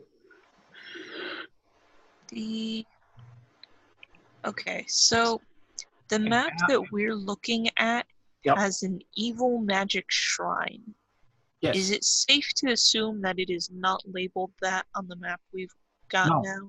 It's actually labeled that because Pincus labeled that a quite a while ago when a group of guild members went up there to stamp out. Okay. But this, so bear in mind, this isn't a bugbear map. This is to Oryx says, well, this isn't a bugbear map. This looks like a map given to that the army would or some soldiers would carry as part of their patrols. I almost think that's even better. Evil Magic Shrine. It's a very professional military sort of term. I like that. Should we go there and check it out? Based on this, it looks like they were running from the jackrabbits. Were heading away from it. Maybe there's something going on over there. Or near there. I mean, it's south-ish, right? Probably more. They were probably heading more north, right? Is that correct, GM? These, yeah, the GM says yes. They were headed north. A big voice from the eerie cloud says, "Yes, north."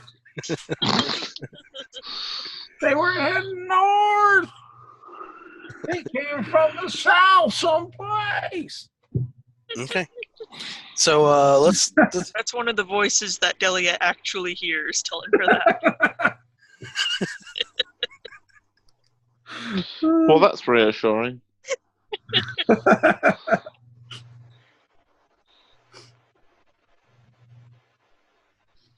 Well, let's go check it out then. Well, I'm gonna say you know that there's the evil shrine there. Mm-hmm. You know that there's a hidden druid camp of ghostwise halflings because it's on the map there indicated. You know that there's a fort down there, and then you see the road. You see it Endo-Turley on there, and then the road from there you would know goes into Illumina. So, and you also see the White Dragon Lair and Dwarven Citadel marked there. So those are the things that you'll see there, and you can make up your decisions on which way you want to go. Live, doom, die, glory, money. Yeah. I think we're thinking south. I want to check if there's anything at like the foot in the mountains around that shrine just in case, but I don't know. That blue-gray fire spooked me. Yeah. I'm not a big fan of blue-grey fire. It doesn't ever sound good. I agree. South is probably the way to head if we want to go and investigate the evil magic shrine. That's good too. Yep, sounds like a plan. Okay, you guys will get down to the trail. Tell me as I move the orange bouncing ball if I'm moving it in the right direction of how far east, west, or south that you guys really want to go. I think that's the sort of direction that I had in mind. Yep, that works for me. Following the foot of the mountains south. Okay, then you'll get. It'll be about from there to there. That's it'll be about 3:30 in the afternoon as you get there. You're actually down here. The wildlife is not as abundant, but you do see some field mice in the grass, and you do hear a bird from time to time in the tree line that's down here because you've come into the tree line from up on the mountain line. So we've spent time so we're going the wrong way. And you do come across this trail because it's been traveled a fair amount.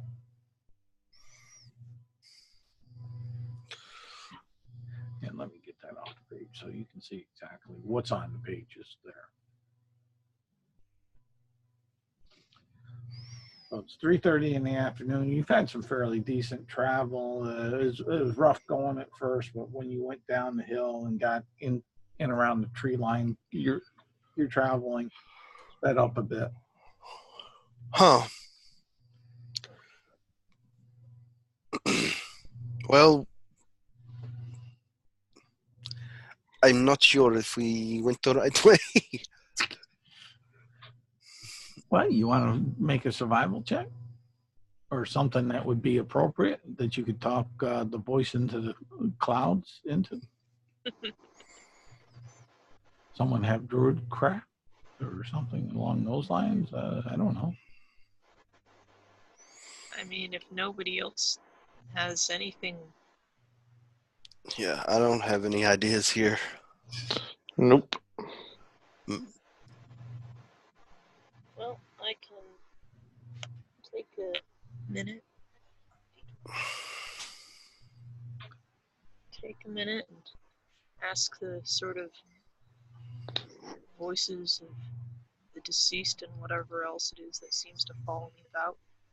See if there's any notions. All right, what are you accessing here, Dale? I'm using guidance on myself as I do a survival check. Okay. Go ahead and roll it. There's gonna be a little bit of flavor though.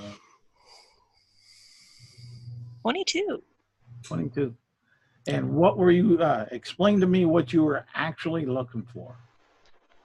I was looking for, how to put it, signs of the bugbears in particular, but Okay. signs of like anything, large tracks, especially tracks like a group traveling together, or signs of camps having been set up in the area, or signs of caves that things live in, Okay. that sort of thing. All right. You'll hear, and these voices that are in your head, you're going to be hearing a bunch of conflicted voices saying, the pain, oh, go away, run. And the others, come closer, my darling, come closer this way. Up here, we have a banquet for you. No, run. And you'll hear on the other side. And you will, and with all that going in your head and playing with you, so you will notice on this trail that there does look like there's been a large group of humanoid footprints going up it towards the mountains in to the from your position, kind of northeast. Okay. So going from the trail, the shrine trail. Yeah, you're down at basically the beginning of the shrine trail here. Yeah. And the signs that you're getting is that there's been a lot of activity going up and down this trail. And you're getting a feeling that, yeah, there's been a lot of bugbears going this way, up it. Huh. I'm gonna point out a couple of the scuff marks rather than talk about the rest of it, and convey to the others that, the map's got markings up here, and this definitely looks like something's been walking up and down here recently. This might be where they're coming from. Something.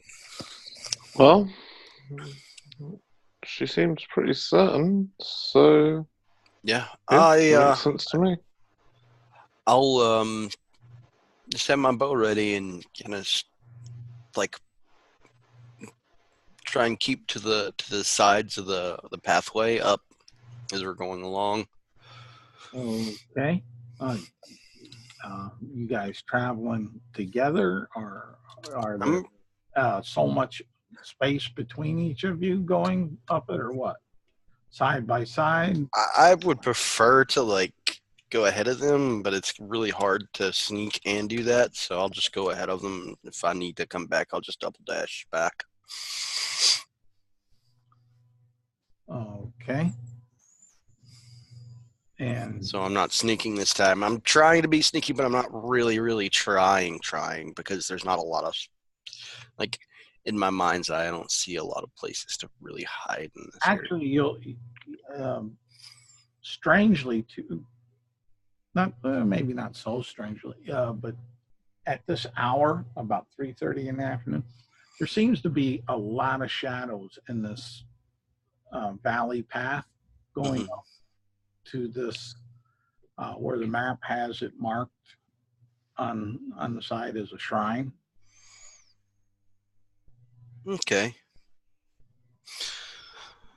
Maybe stealth at disadvantage then? Yeah. To go normal? Well, you can. You can at least walk quietly. Okay.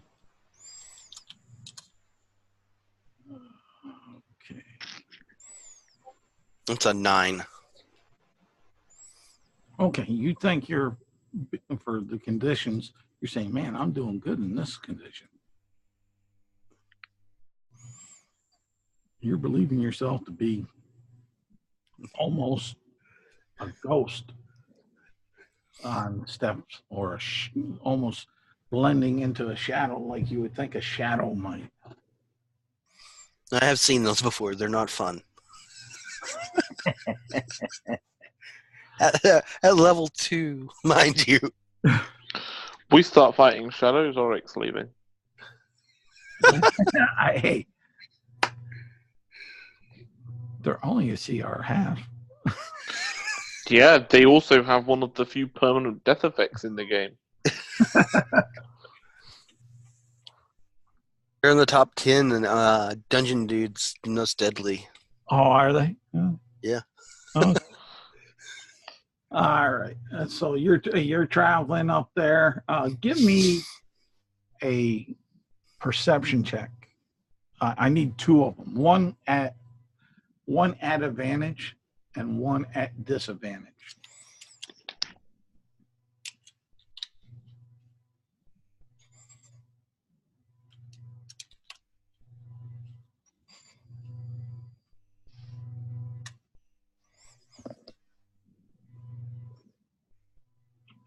Uh, 8 and 16. Okay. 8 is the disadvantage. Okay. 16 is the advantage. It'd be funny if that was the other way around. It would have been all right. It all works out. With the 18, the 16. or 16, Yeah.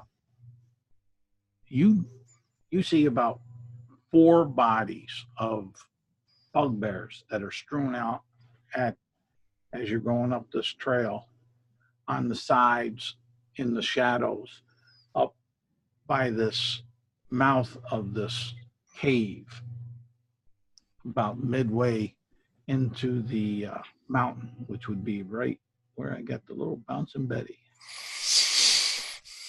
Okay.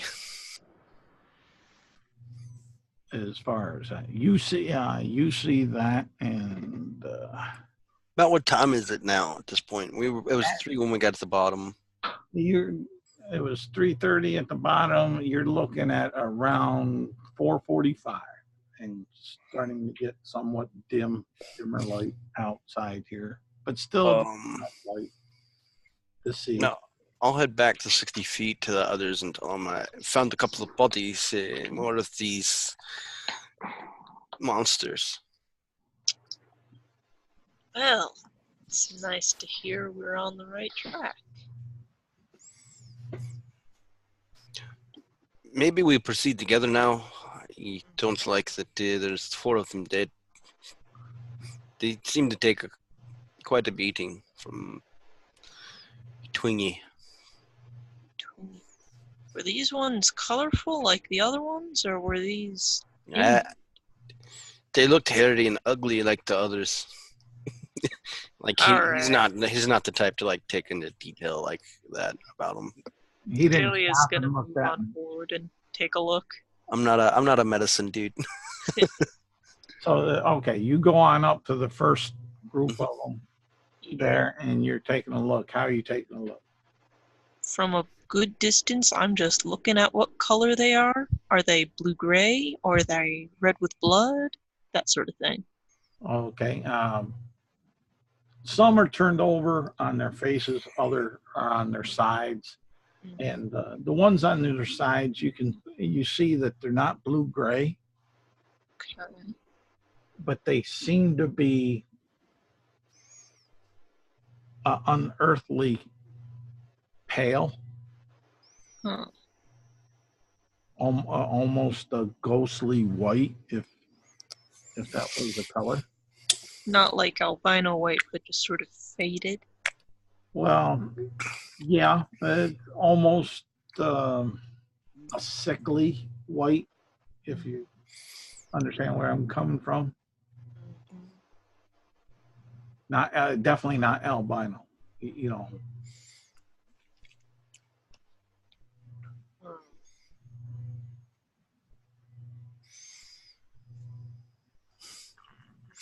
I kind of look at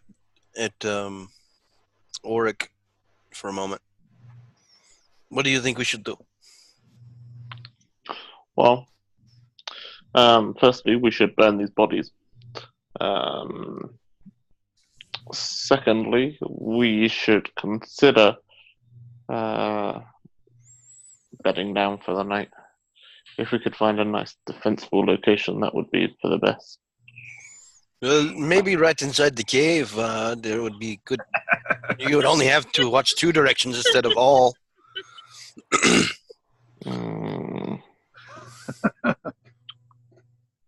That's just my thought. I love it.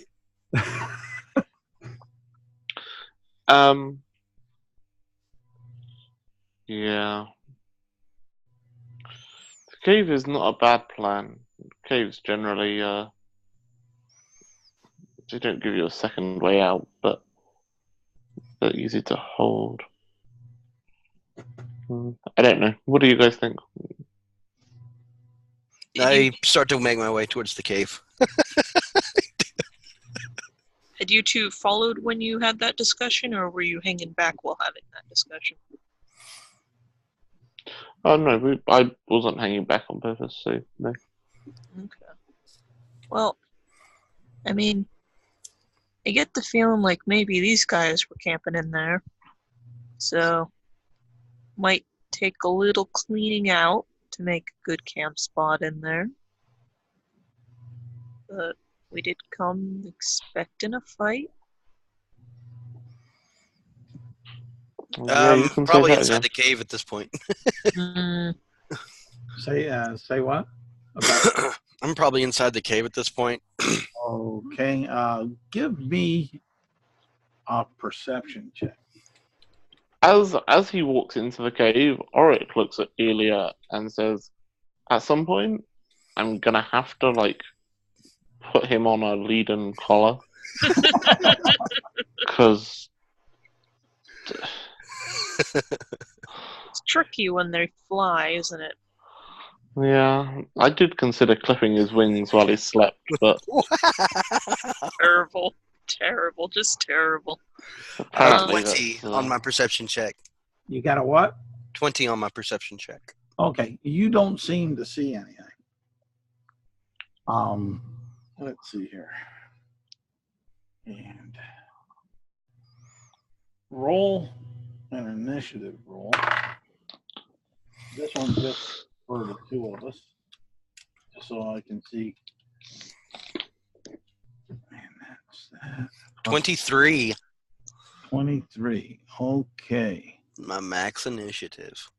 So let's see here. Does let's see here. Their attack.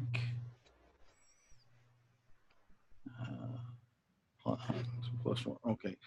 A 21 unnatural. That hit you? Yes. Take 4 points No, 9 points of damage. And roll me a 1d4.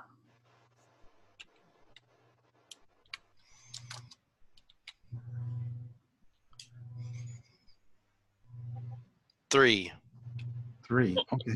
Take 3 points of strength. And Oh my god. that was the sneak attack. Go ahead, and at top of the order is you. In this. Hang on 1 sec. I don't even know how to save that. I guess I just note it somewhere. It can be temporary if you survive. -3. Damn. Hi. That's why I had you roll it, not me.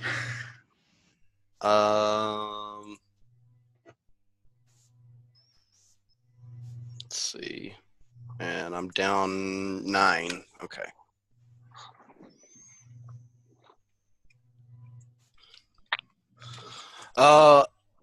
What happened? You felt a cold hand come out and touch like your inner being, and the fire from your lineage weaken inside. You felt an inner chill from wingtip to toe tip to tongue tip. Almost like the shadow reached out with some strangeness and touched you.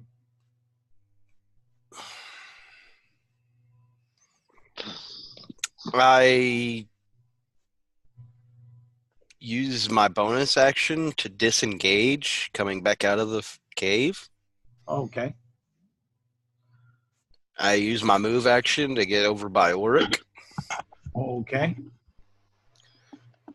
Change There your are mind. shadows. There are shadows lurking inside there. And for right now, we'll drop out of the initiative if you're not going to go back in and fight at the moment.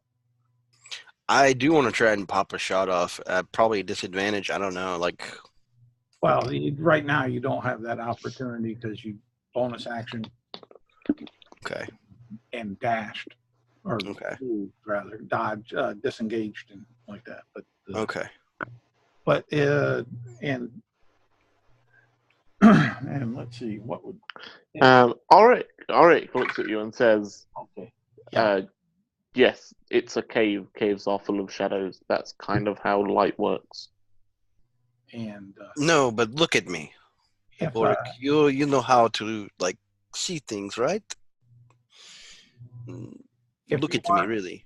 and Echo, if you want to take an attack at it, give me a perception check to see if you can notice it. It is it's a 25 that you'll have to.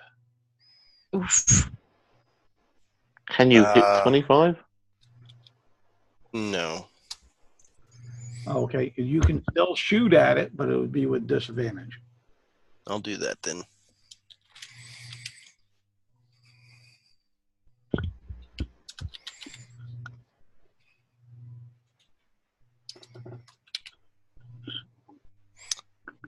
It's an 11 to hit it. I don't know if that's going to hit it or not. No. I lost 20. Ouch. All right, so Auric bends down, picks up a stone, kind of throws it to Delia and says, "Hey, could you light this up and throw it in there? Get rid of any of the shadows, and then that should allow us to easily pinpoint the distinct lack of light in the places. We should be able to see the shadow easier." I can see how my throwing arm is. I do cast light on the stone. Do I need to make a ranged attack throw? yeah, make a range attack throw with your proficiency and everything. I'll give it to you. It's just I want to see whereabouts in the cave, or if you miss, it doesn't make it in the cave. It bounces off. Do I want to do strength or oh, never mind. I definitely don't do it. I rolled a 2. Okay. She goes to throw, and it leaves her hand and rolls out too early, but it's lit, and it hits Echo in the head. Bounces Sorry. off of Echo and falls at his feet. No damage, but just So I imagine it like she winds it up to throw it, and then like rolls out of her hand out backwards and hits me in the horn. yeah.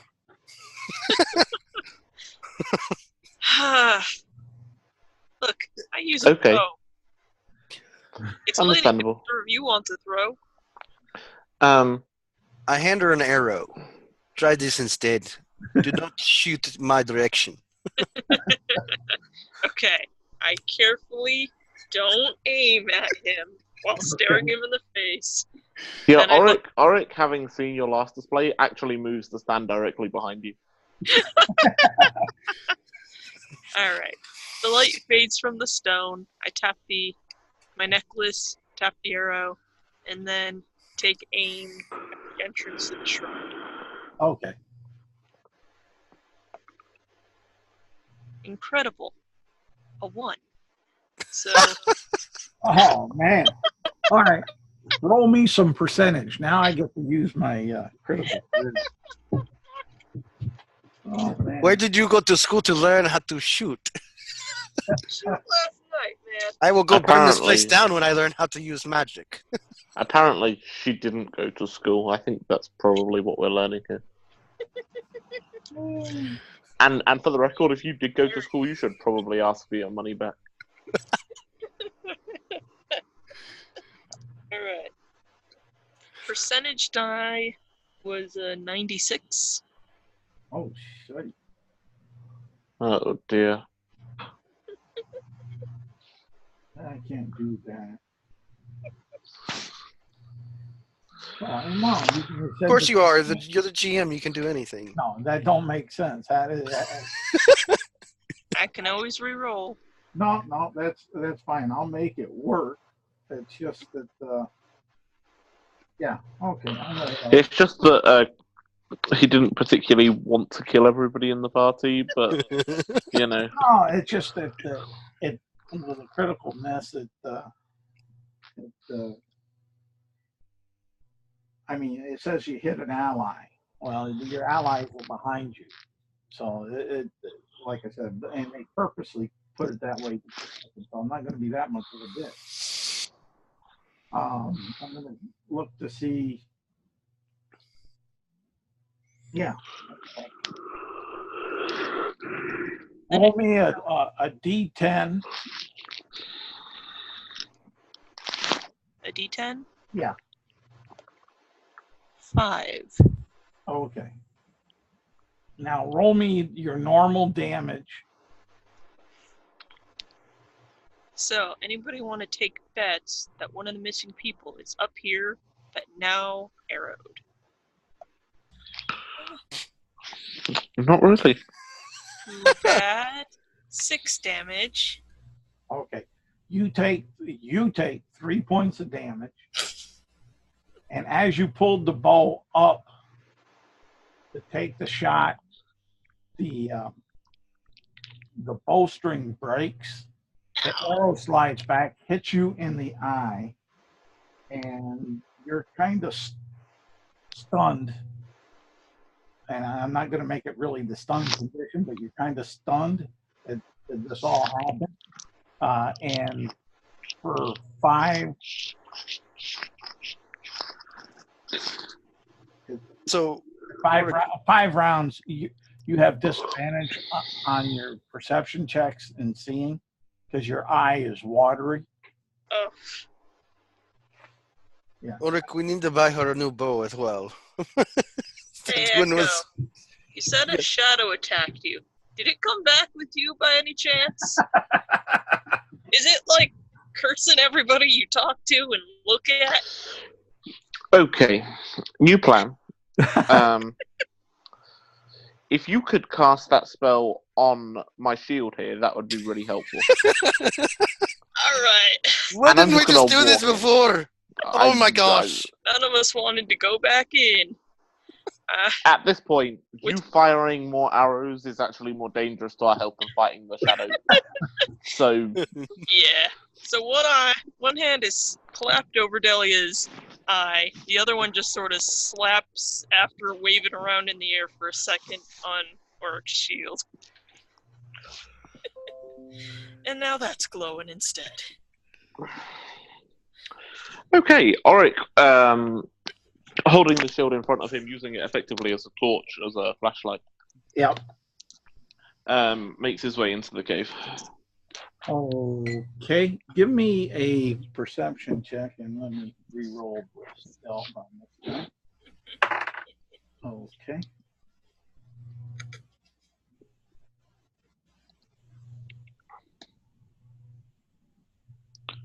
That is, without rolling a crit, as high as I can get. That is a 25.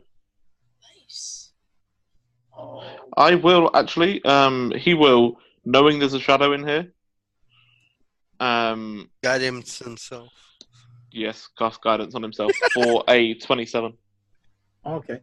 And you see back in the cave, like it inched or moved back as the light was coming in, looking for a dark spot.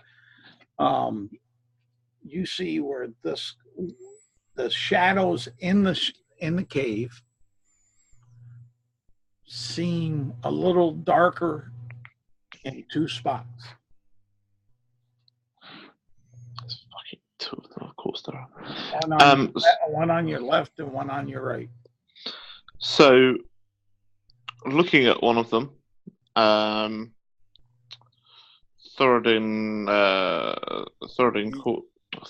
for fuck's sake, I've got to stop doing that. Maybe go into the cave and then do it. Whatever you're about to do. I am in the cave. I made my way in. Okay. He looks at one of them and calls out, Thoradin's light will banish your darkness. And he casts Sacred Flame. Okay. On which one? The one on the left needs to make a dex save. Okay. I believe he failed that. I'm not even going to look for the modifier. He rolled a 3 on the dice. Yeah, that's not going to, well, unless he's like, and this is like super shadow, in which case we're in trouble. He takes 5 points of radiant damage. Okay. And you hear an eerie kind of in your head.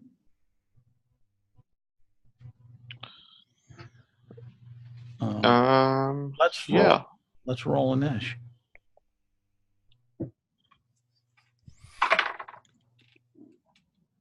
Like that one. 22. 18 again. All right. Turns out Thoradin always takes exactly the same amount of time to react to combat situation. And what's Dahlia's? Sorry. That is 14. 14. Okay. We do have an order. So, Echo, you're outside. What are you doing? You're at the top of the order. You heard some casting, some verbal components being mentioned. You heard an unearthly. Can I move to maybe see something? Try and see something, I guess. Yeah, you can move up to the mouth of the cave to see if you can see something. Mm-hmm. You do your move and give me a perception.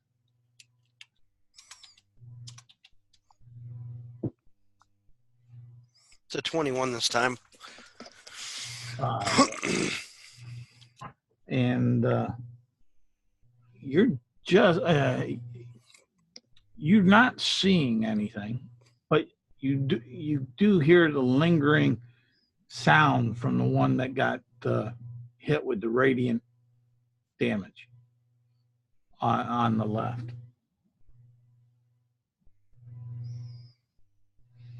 Just that you, for some reason, getting your eyes adjusted at that point, you were having some problems. I mean, you were just one below their stealth. So that's the only way to. I'll take another shot at disadvantage Oh. over Orc's shoulder. All right. That's not, that shouldn't be a problem. He's a dwarf. Hmm.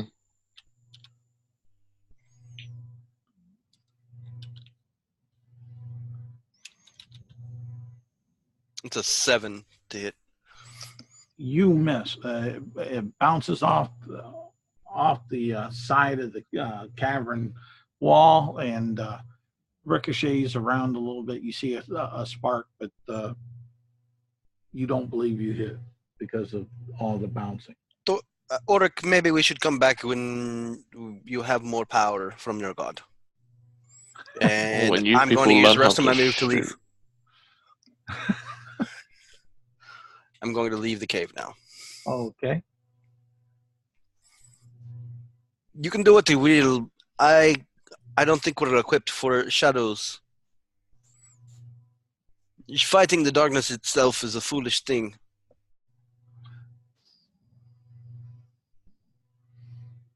That's the end of my turn. Mark.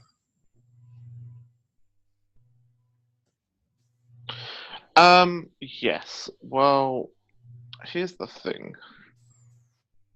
Is Auric is not good at listening to advice. And this is from an order cleric? Yeah, That's ironic.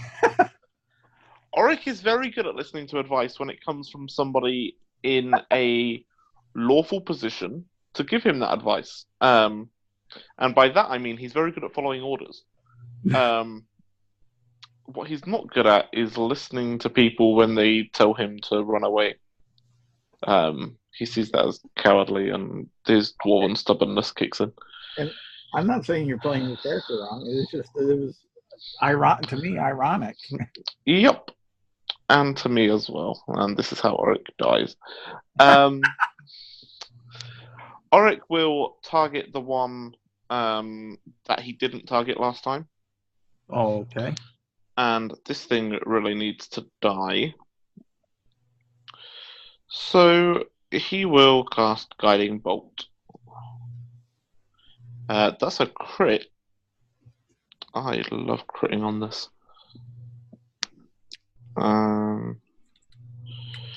So I'm assuming that hits.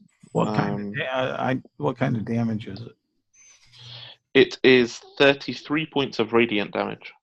Radiant damage. You hear a howl, an ungodly howl, come and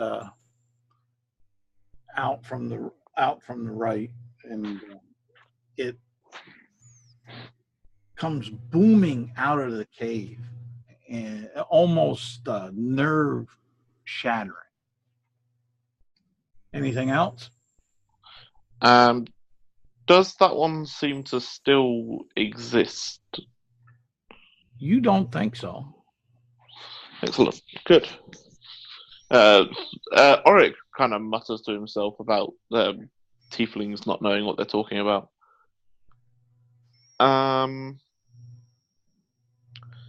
And that's a really good point that I hadn't considered, Sam. But no, that is the end of his turn. Oh, He kind of raises the shield up in front of his face to put the light directly sort of in the middle of where the shadow would be. all right. Does a well, that probably I'll handle that as disadvantage. So let's see here. All right. Okay, and would their attack? Where is okay? Right there. That's a +4. Does a 19 hit? Yeah, it does. Okay. Take 9 points of damage. And What type of damage is this? necrotic. Okay. And roll a d4 and let me know what you get. No problem. Let me pop it. I'll put this one in here.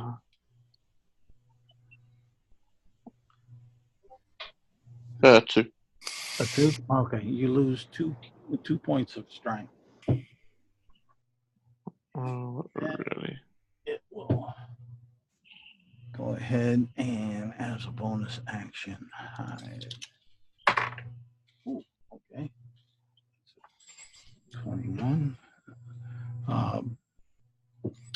Tell you. Yeah.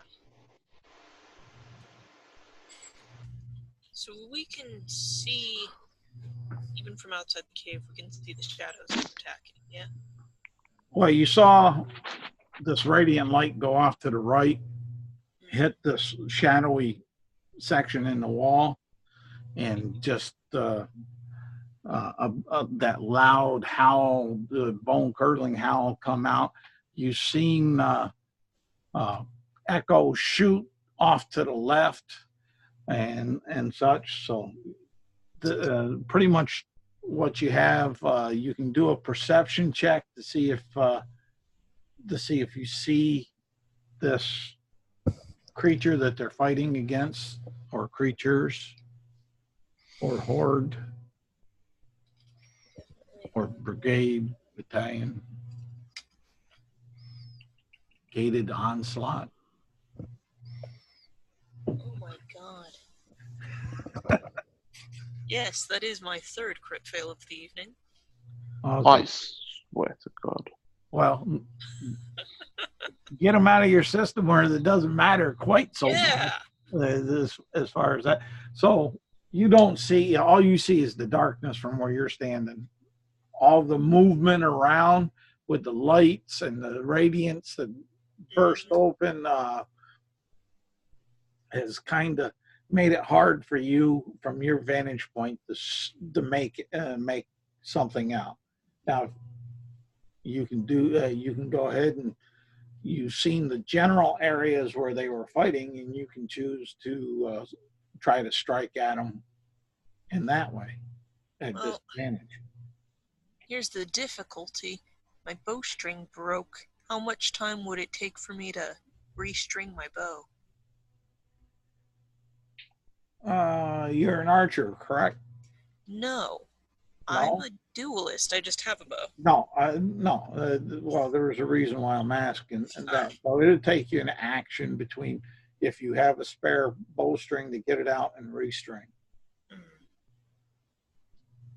If you were an archer, I would say that you could use up a bonus action because it's something that's your common knowledge with, and you'd have the bowstring readily available on your front of your person instead of digging it out from a storage area.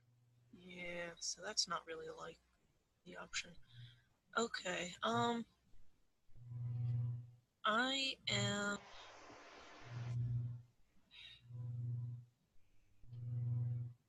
going to move closer to the cave. Like, can I get within 30 feet of both of those two?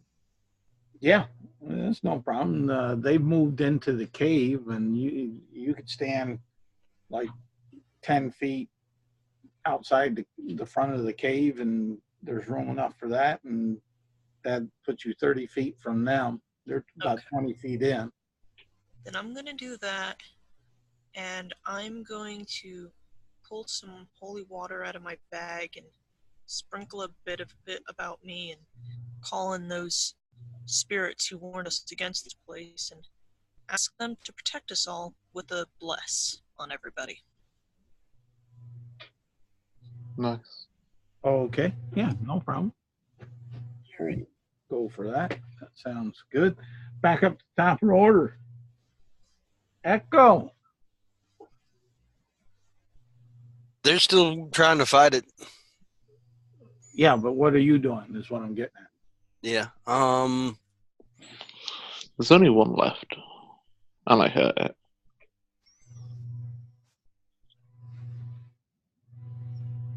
I'll fire with disadvantage. Okay. Do I have any additional modifiers I need to add for where I'm at currently? Because I did move back out. No, it's as long as you're still within basically range, but disadvantage is disadvantage. It doesn't stack. You do have bless though. Yeah, so you do, because Della put the bless upon you guys. You need it in her eyes, even though she can. 21 with disadvantage that time. Let me 21 roll will hit. my. Okay.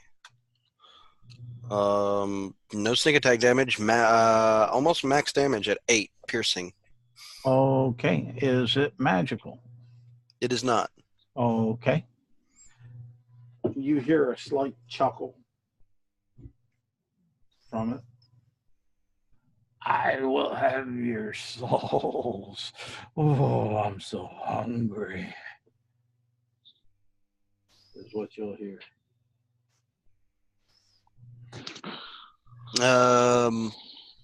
In my turn.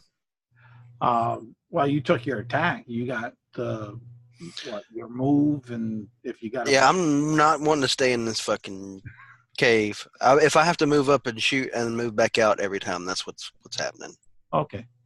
If I have to disengage as a bonus action to do so. You're not in melee range, so Okay. at the moment, so no, you wouldn't. Technically, you wouldn't have to, but if that's what you choose to do, Yeah, let you burn an action. just to be safe, it's probably best because you never know. All right. And or I am gonna regret this. I am really gonna regret this. Auric is going to spend his last first level spell slot and cast Guiding Bolt on the one that's left. oh, okay. 22 to hit. Yep, that will hit. And that is 12 points of radiant damage. 12 points. Okay. And as you kill this thing, you hear a howl, a loud howl, a strange howl, almost like an alarm. And then all of a sudden, in the bowels of this, from what you would assume inside this cave, it becomes jet black. Your dark vision don't see into it, and you hear this loud gong. I mean, a deep, bassy, say a G major tone gong deep down into the guttural and loud. In fact, almost so loud you want to hold your hands over your ears. You're not taking any sonic damage or noise damage, but it just the relay how loud the sounds, and it echoes all the way down and through the cave and out of the mouth of the cave. And it's starting to get dark outside. I mean, uncommon dark.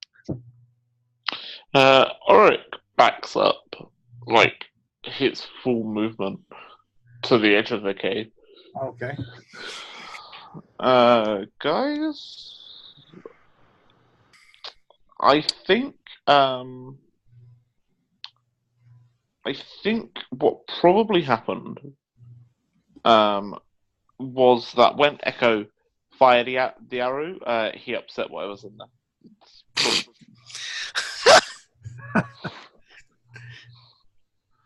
Yeah. Seems like the most likely explanation to me. But I didn't do anything. You're the one that cast the spell last. Yeah, but you fired an arrow before I started casting spells, so really, whose fault is all of this? And you'll see outside here that the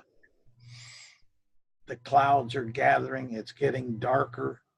These are dark forbidding clouds, like a very major storm is about to erupt. I mean, they're so black, they have a strange tint of blue gray, gunmetal blue gray, and green about them. A sickish green. I go into the cave. Do I get attacked again? Are we still in initiative? No, not really. Okay, interesting. Not at the moment. Let me put it that way. Going into the cave, Echo, you get in there and you cannot see where you're going. Oh, It's that black, that type. can y'all hear me? Yeah, they can hear you. Your How do I voice, get out of here? I cannot see in here. your voice is kind of shallow compared to the loud gonging that's going on, but it's loud enough that they can pull it out from that. Try walking backwards. I walk to the sounds of their voice. Okay, no, you won't have a problem so much with that. This gong will go on for 10 minutes. Maybe we should just wait and see what happens. I don't know. I mean, I will fly up and kind of sit over the cave entrance with a arrow knocked. Now, are there any, I don't know, other caves or at least rock overhangs in the area? no, not in the immediate area. And Echo, give me an intelligence check.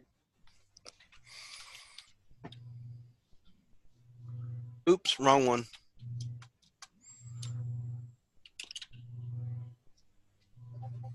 17. Okay. As this is all going on, in the back of your mind jumps forward that you remember reading from that paper off the bugbear demon. This is a demon's home, maybe. But so am I, and you know, not all of us are bad. And you, along with that intelligence check, you'll notice you'll put together that the name of this mountain range is Demonary Row. Demon Reeve. Demonary.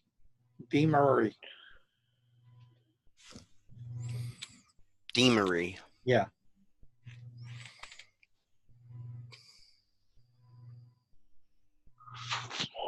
Remind me why we came here? Trying to save the animals and save the people from, I guess, the plague. I don't know. Riches and glory and Demons?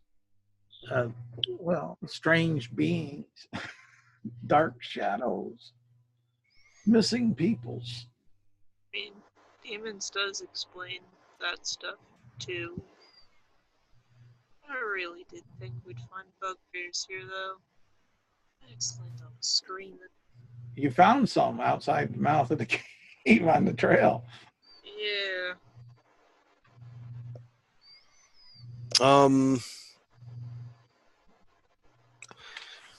Well, we didn't find any of the people. I think they must be inside. Kind of looks over it. So we did find them technically. We could go back and claim the reward now, and come back when we have more strength. He kind of looks over at Auric, especially you. I don't think I'll be able to handle this ever. You say more strength? Like, Auric's aware that he's no longer as physically strong as he was 5 minutes ago. His strength is still at a 16, so he's like, I don't know what you're talking about. I'm as strong as I've ever been. I mean, with your God gifting you power. Oh, you mean more powerful? Got it. I thought you were insulting my strength.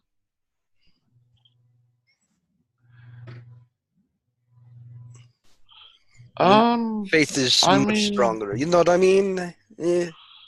yeah, this creature is not a fun one. And you two seem intent on not hitting anything with your bows today. Yeah. That does seem to be the case, doesn't He it? pulls out a dagger and kind of looks at you, kind of contemplating throwing it between your eyes, but then puts the dagger back away. Ellie is just sort of digging through her bag looking for a spare bowstring. She really thought she had another one with her. So if you guys decide to leave, I'll give you these options here. You're about the same travel distance to Andotyrian as you are to Fort Damali. No, we could go to the fort, get some help, and then come back. Buy some spare bowstrings. I mean, it's a military fort. I think they probably have bowstrings. I'll go. Uh, That sounds very wonderful. Who knows? Maybe we'll find more signs of bugbears along this path. This was whole big gonging distraction. really just echoing out of that cave. Ugh. I do wish to come back here with Auric specifically and have this shrine dismantled once and for all. well, good. I'm glad we settled that.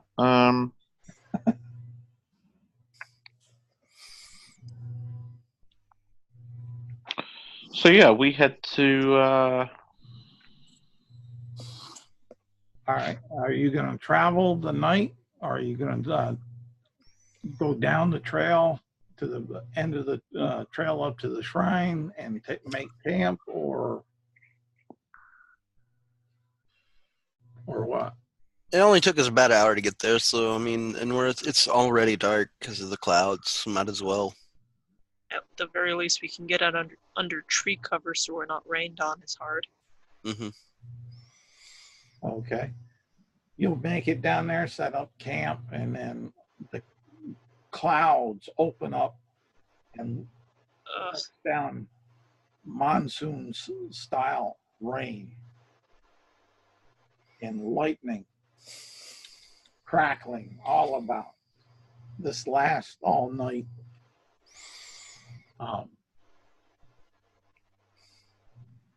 You'll go ahead. This is when Echo learns he needs to get a tent. Yeah. Nobody has a tent? Give me 1 second, or it might. I don't know what he gets from being a. Auric has a 2-person tent. I do actually feed my mouse like as usual. Every time I eat, I feed my mouse and take him out and then try and work with him a little bit. He kind of runs down and hides up underneath your wing most of the time. Yeah, trying to stay dry. But he'll come out and snatch a little nibble here and there, and you'll be able to work with him some. But it'll go on throughout the night there. I'll leave it up to Auric to figure out who's his tent buddy, if he's going to have a tent buddy. I'm not sleeping with that stinking dwarf. You weren't invited to. Is it a 2-person tent or a 2-dwarf tent? Because if it's a 2-dwarf tent, the question's already added. It's a 2-person. It is a 2-person tent. It's also worth noting dwarves are medium creatures, and therefore mechanically, you can fit a dwarf. Like a 2-dwarf tent is exactly the same as a 2 bugbear tent. Mm. It's just which one has more headroom. Yeah. And that's sort of the question. Dahlia is a bit tall, so. Yeah, but this is, I mean, you're welcome to sit out in the rain if you'd prefer, but he does offer you a space in the tent. Because you didn't wake him up very rudely last night. Only because he acted first. I feel I should be honest. Only because he got there first. So What is the wrong rest with of the you? night we'll go through with that. You'll have a kind of a rough, wet night, but you'll come with the break of day. It will be overcast heavily, which makes it kind of darkish. But the rain stops. It's very soggy on the ground. I mean, there's still from the mountains. There's water running down almost like rivers and such. And you do get your short rest out of that. So your strength issue is taken care of. You're back to normal. Thank God. Excellent. And it's 8 o'clock in the morning, and you know that you got about a day's worth of travel from where you're at to get to the fort. I will spend a hit die to see if I can get back close to full. Okay. Clarification for the level 1 player. Is this enough of a rest to regain a hit die? Or no? That needs to be a full day? It has to be a long rest. All right. You get back now if you because you've only been out 2 days, not 3. But you get to the fort or Tyrian or Shannon or a town or something. I'd even let the druid camp, because it's an encampment. It's something that's built up for a permanent, not a temporary field condition. Go ahead and get standard recovery. So, for the moment, Ilya's still pretty injured. Okay. But you'll travel through the grayness of the day, and you'll about halfway through, you'll come to a point where there's no doubt in your mind, even with the heavy rain onslaught and whatnot, that a great battle had happened there. And where that is right about here.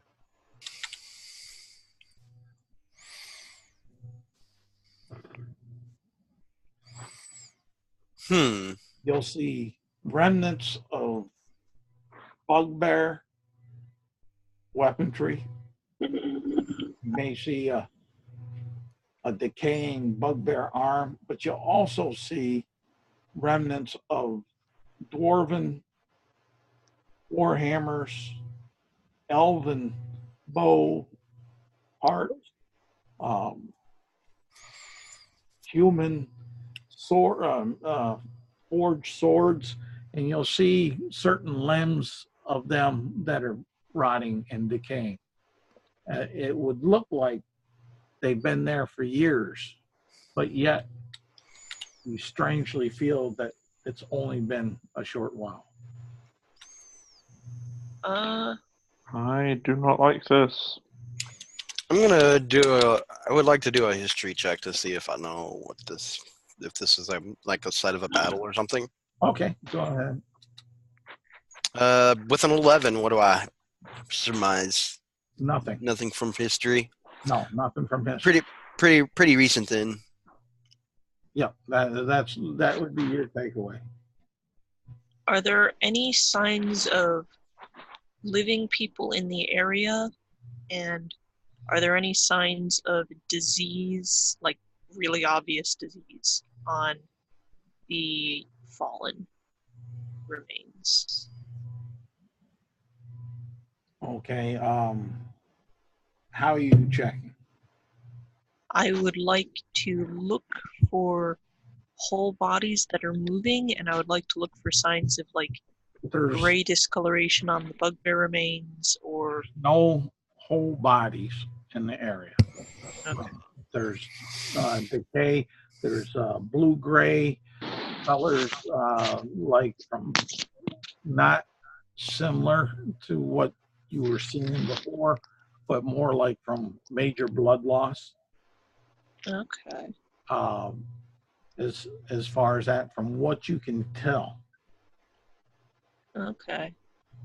Then I am going to risk it and scavenge for any usable bows in the area so that I've got my ranged weapon again. Okay.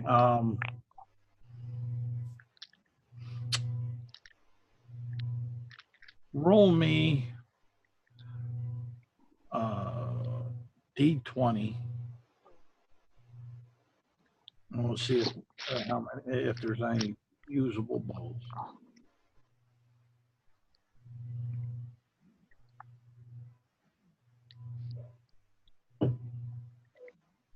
Okay, am I adding anything to it or Yeah, just add your investigation or perception okay? to it, whichever is better for you. That'll make it a 15. All right, you do find not necessarily usable bows, but you have found two good bowstrings that were on what looked to be cleaved bows on the elven bows. So you got two longbow bowstrings from elven bows. I say thank you to the remains and take them for myself. Okay.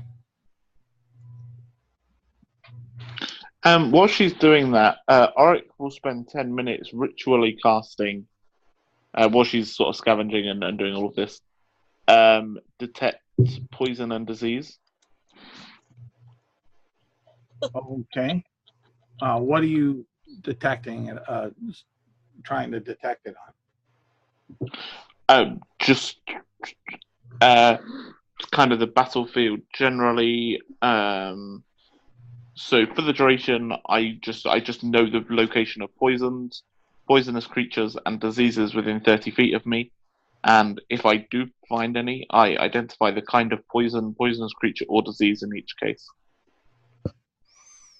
Okay. You'll find two spots that are. It's hard to say if it's a poison or a disease. You're getting a feeling between the both of them. You're getting information that's telling you that it's the plague, but the strange thing is you're getting the sense that it was being used as a poison. Okay.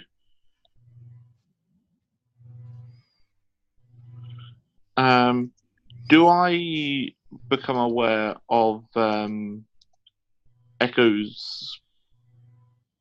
I don't want to use the word contamination, but Yeah, I will say he passed within 30 feet of you, and you can definitely tell he's ailing, that he has a disease, and it's giving you the same feeling of almost the disease/poison. okay. And how far away from the fort are we at this point? If you pull out the map and you look at it, you figure with the fact that you're coming into flatter ground, that you're probably only about a 3-hour trek to get there. And what's the time now? It's after all this checking, searching, and such, it's about 1 o'clock.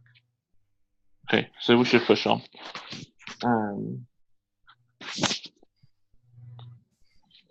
Yeah, so I guess we push on.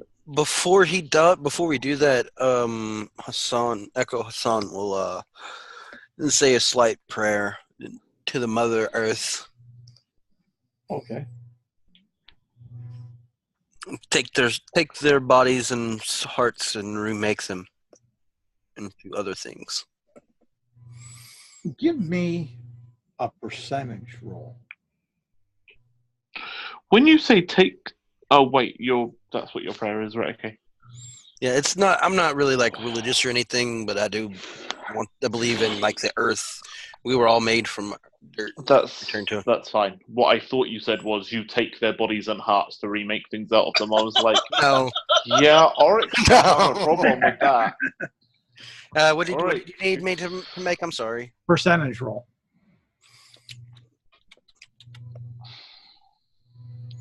I got a 20. Ooh, that's close enough for interest, but you feel the skies rumble. You feel the ground become soft. And the pieces of carnage that you see there, it gets sucked down into the soft earth.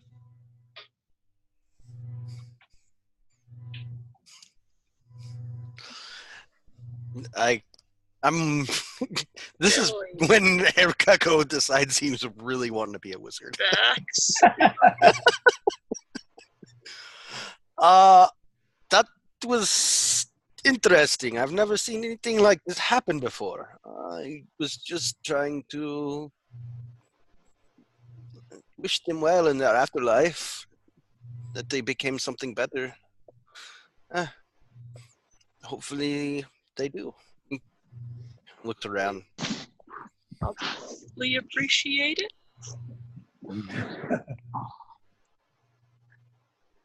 Regardless, we should push on. Yes. And you'll push on, and the rest of the travel, it will be gray. It will be oppressive in spirit for your mental and your morale somewhat. Just that what would it be like Portland out there, or Seattle, Washington during the winter, where it's gray, rainy, oppressive, making you like, damn, I hate today. Feeling. But you'll make it to Fort Damali. The guard, and to your surprise, the guards are at high alert. And you're coming, as soon as you get 100 feet in, there's someone that's on a big horn that's blowing it, going, woo, woo, woo, and you're hearing another one hollering, halt, halt, or we'll fire. And you see a group of others with 2 ballistas pushing and pointing. Put my weapon away, hold my hands up. I mean you no harm. Oryx doesn't put his weapons away at all. What he does do is pull out, and I'm just looking for the wording on exactly what he got. So I sort of did develop his background slightly after we first played him, and this. So he pulls out his insignia of rank from when he was in the he was a staff sergeant in Illumina's army. Okay. And he kind of holds it up and says,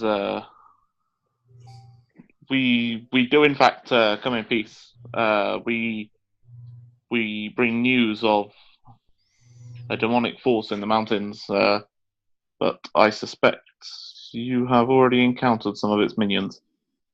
I'd be grateful if you could lower those ballistas away from us. I've already been fired at by allies twice today, I think." The city, the fort guard will say, "Advance and be recognized. Let me see what you hold there. It's hard to see from this distance. Hey, boys, keep it trained on them. You know how tricky those demons are and their crew. Oh, this again. Always with the demons. Not all of us are bad, I tell you. I don't think they're talking about you, Echo. Oh. Oryx says, keep them trained on us if you must, but one of those goes off, and me and you are going to be having words with your seniors. If they go off and it hits you, you'll be having words with your deity there, short man. You'll be another foot smaller. Yeah.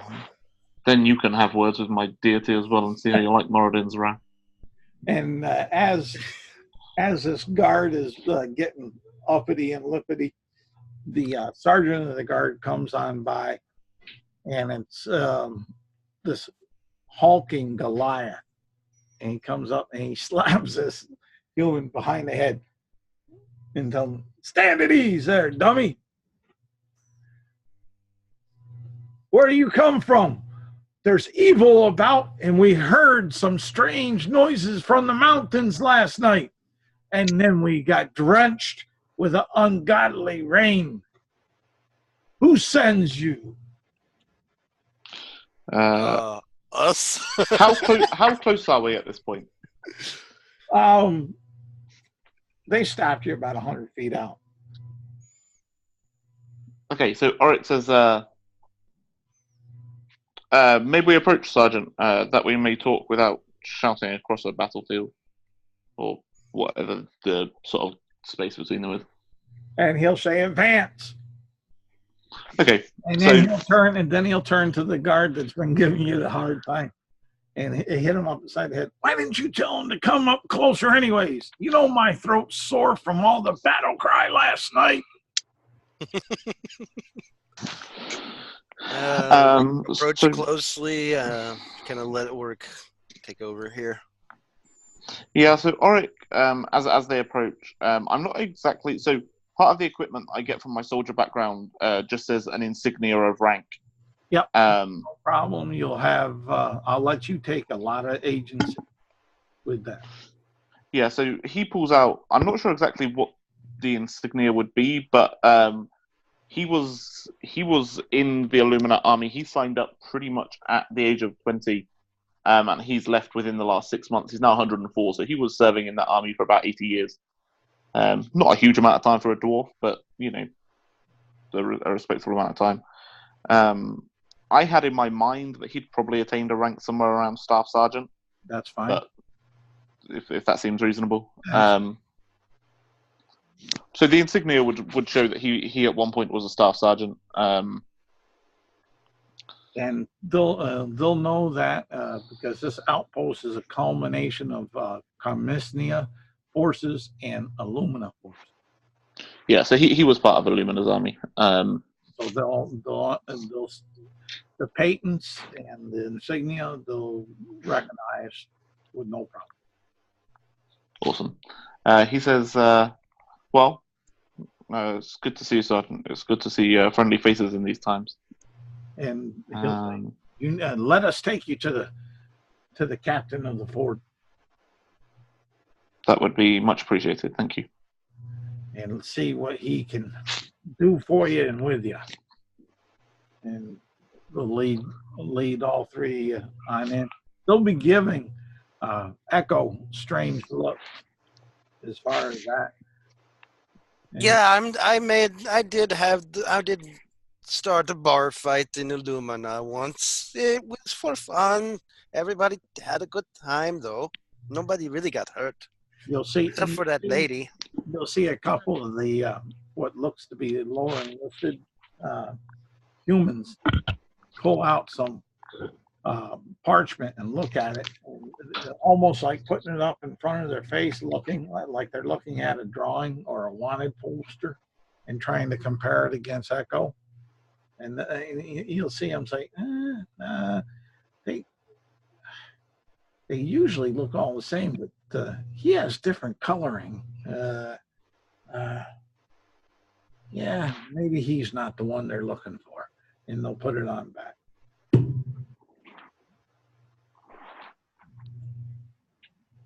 Della, what are you doing? You've been awful quiet here. Well, I'm just sort of letting the man with authority take the lead and not draw too much attention to myself.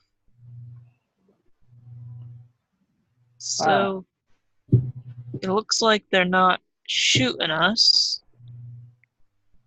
You getting Yeah, any more I'm not progress? getting beaten either. This is a new thing for me. I like it.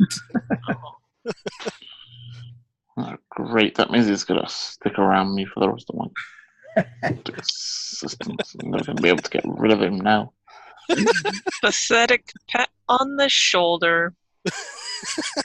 Should have had the guards shoot the damn ballista at him when I had the chance. You'll get to the captain. The captain will say, "What information you have for us? We heard you come from the north." We do. We come from. Did we come from Endoterian Yeah, or Illumina? Yes. Yeah. And they'll try on from that direction. Okay. So Oryx says, "Yeah, we came. We're out of Endoterian. To what are now 2-3 days hence. By way of the mountains, your sergeant mentioned that you noticed some loud noises coming from the mountains last night. That may or may not have been related to our activity there around that time. What do you There mean? were a couple of shadows. There were a couple of shadows there that attacked us and that we put pay to, and I think that may or may not have that could well have upset what I'm guessing is a shadow demon that seems to be residing up in the mountains. And the captain will say, that explains what happened to that patrol. Possibly. We Yeah. did come across remnants of a battle, relatively recent one. Whereabouts? And you'll see he has a rather grand map sprawled out on a table in front of him. Oracle point to roughly the area that they. Good luck finding the remnants now, though. The ground swallowed it up. It's like he wants to be arrested. Now we know why he gets beat wherever he goes. Yeah.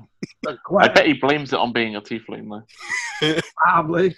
But the question that go along that lines, it all ends up for you guys basically positive. I'll wrap this up and like that. He'll offer you bunks and re-equipping you the best that the fort can in its time and needs. He's going to tell you about the different demon waves that have been attacking, along with orcs and bugbears and such that have come on out, and strange other beasts, and that they've lost 3 patrols up into the mountains so far that they haven't heard back, they haven't returned. So he's concerned there. And he'll say, what race did you say the commander here was? The commander here, he's a Goliath. When he mentions orcs, Oric kind of frowns and says, I hope you've been... I trust you've been making those filthy sons of Grumsh pay as they should. Yeah, sure we are. Hey, not all orcs are bad either. I've got a few half-orc friends back in Illumina. And the captain will say, well, we'll talk more in the morning. Get some rest. Stop by the chow hall and chow tent and see Tuffy. He'll get you something to eat. I'm sure you'll appreciate that. Leans over to Thank you, Commander. As they're finishing up their conversation, Echo leans over. Besides, who else are you going to get to go make a distraction for you when you need to go in the other way? Gonna pretend you didn't say it. All right. And Gonna pretend you didn't say it. the sergeant of guard will show you over to the mess tent, introduce you to Cookie. These are some travelers that came in with some information.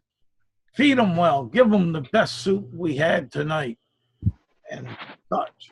And this grizzled, grumpy half orc will turn to you and say, "Arr, I'm in the middle of cleaning, and my crew. You're always interrupting." Echo kind of looks over at the half orc. Yes, it is hard for the pink ones to understand our plight. And he'll point over to a big cauldron of soup that's been slow cooking all day of turnips, onions, carrots, and very old, tough mutton.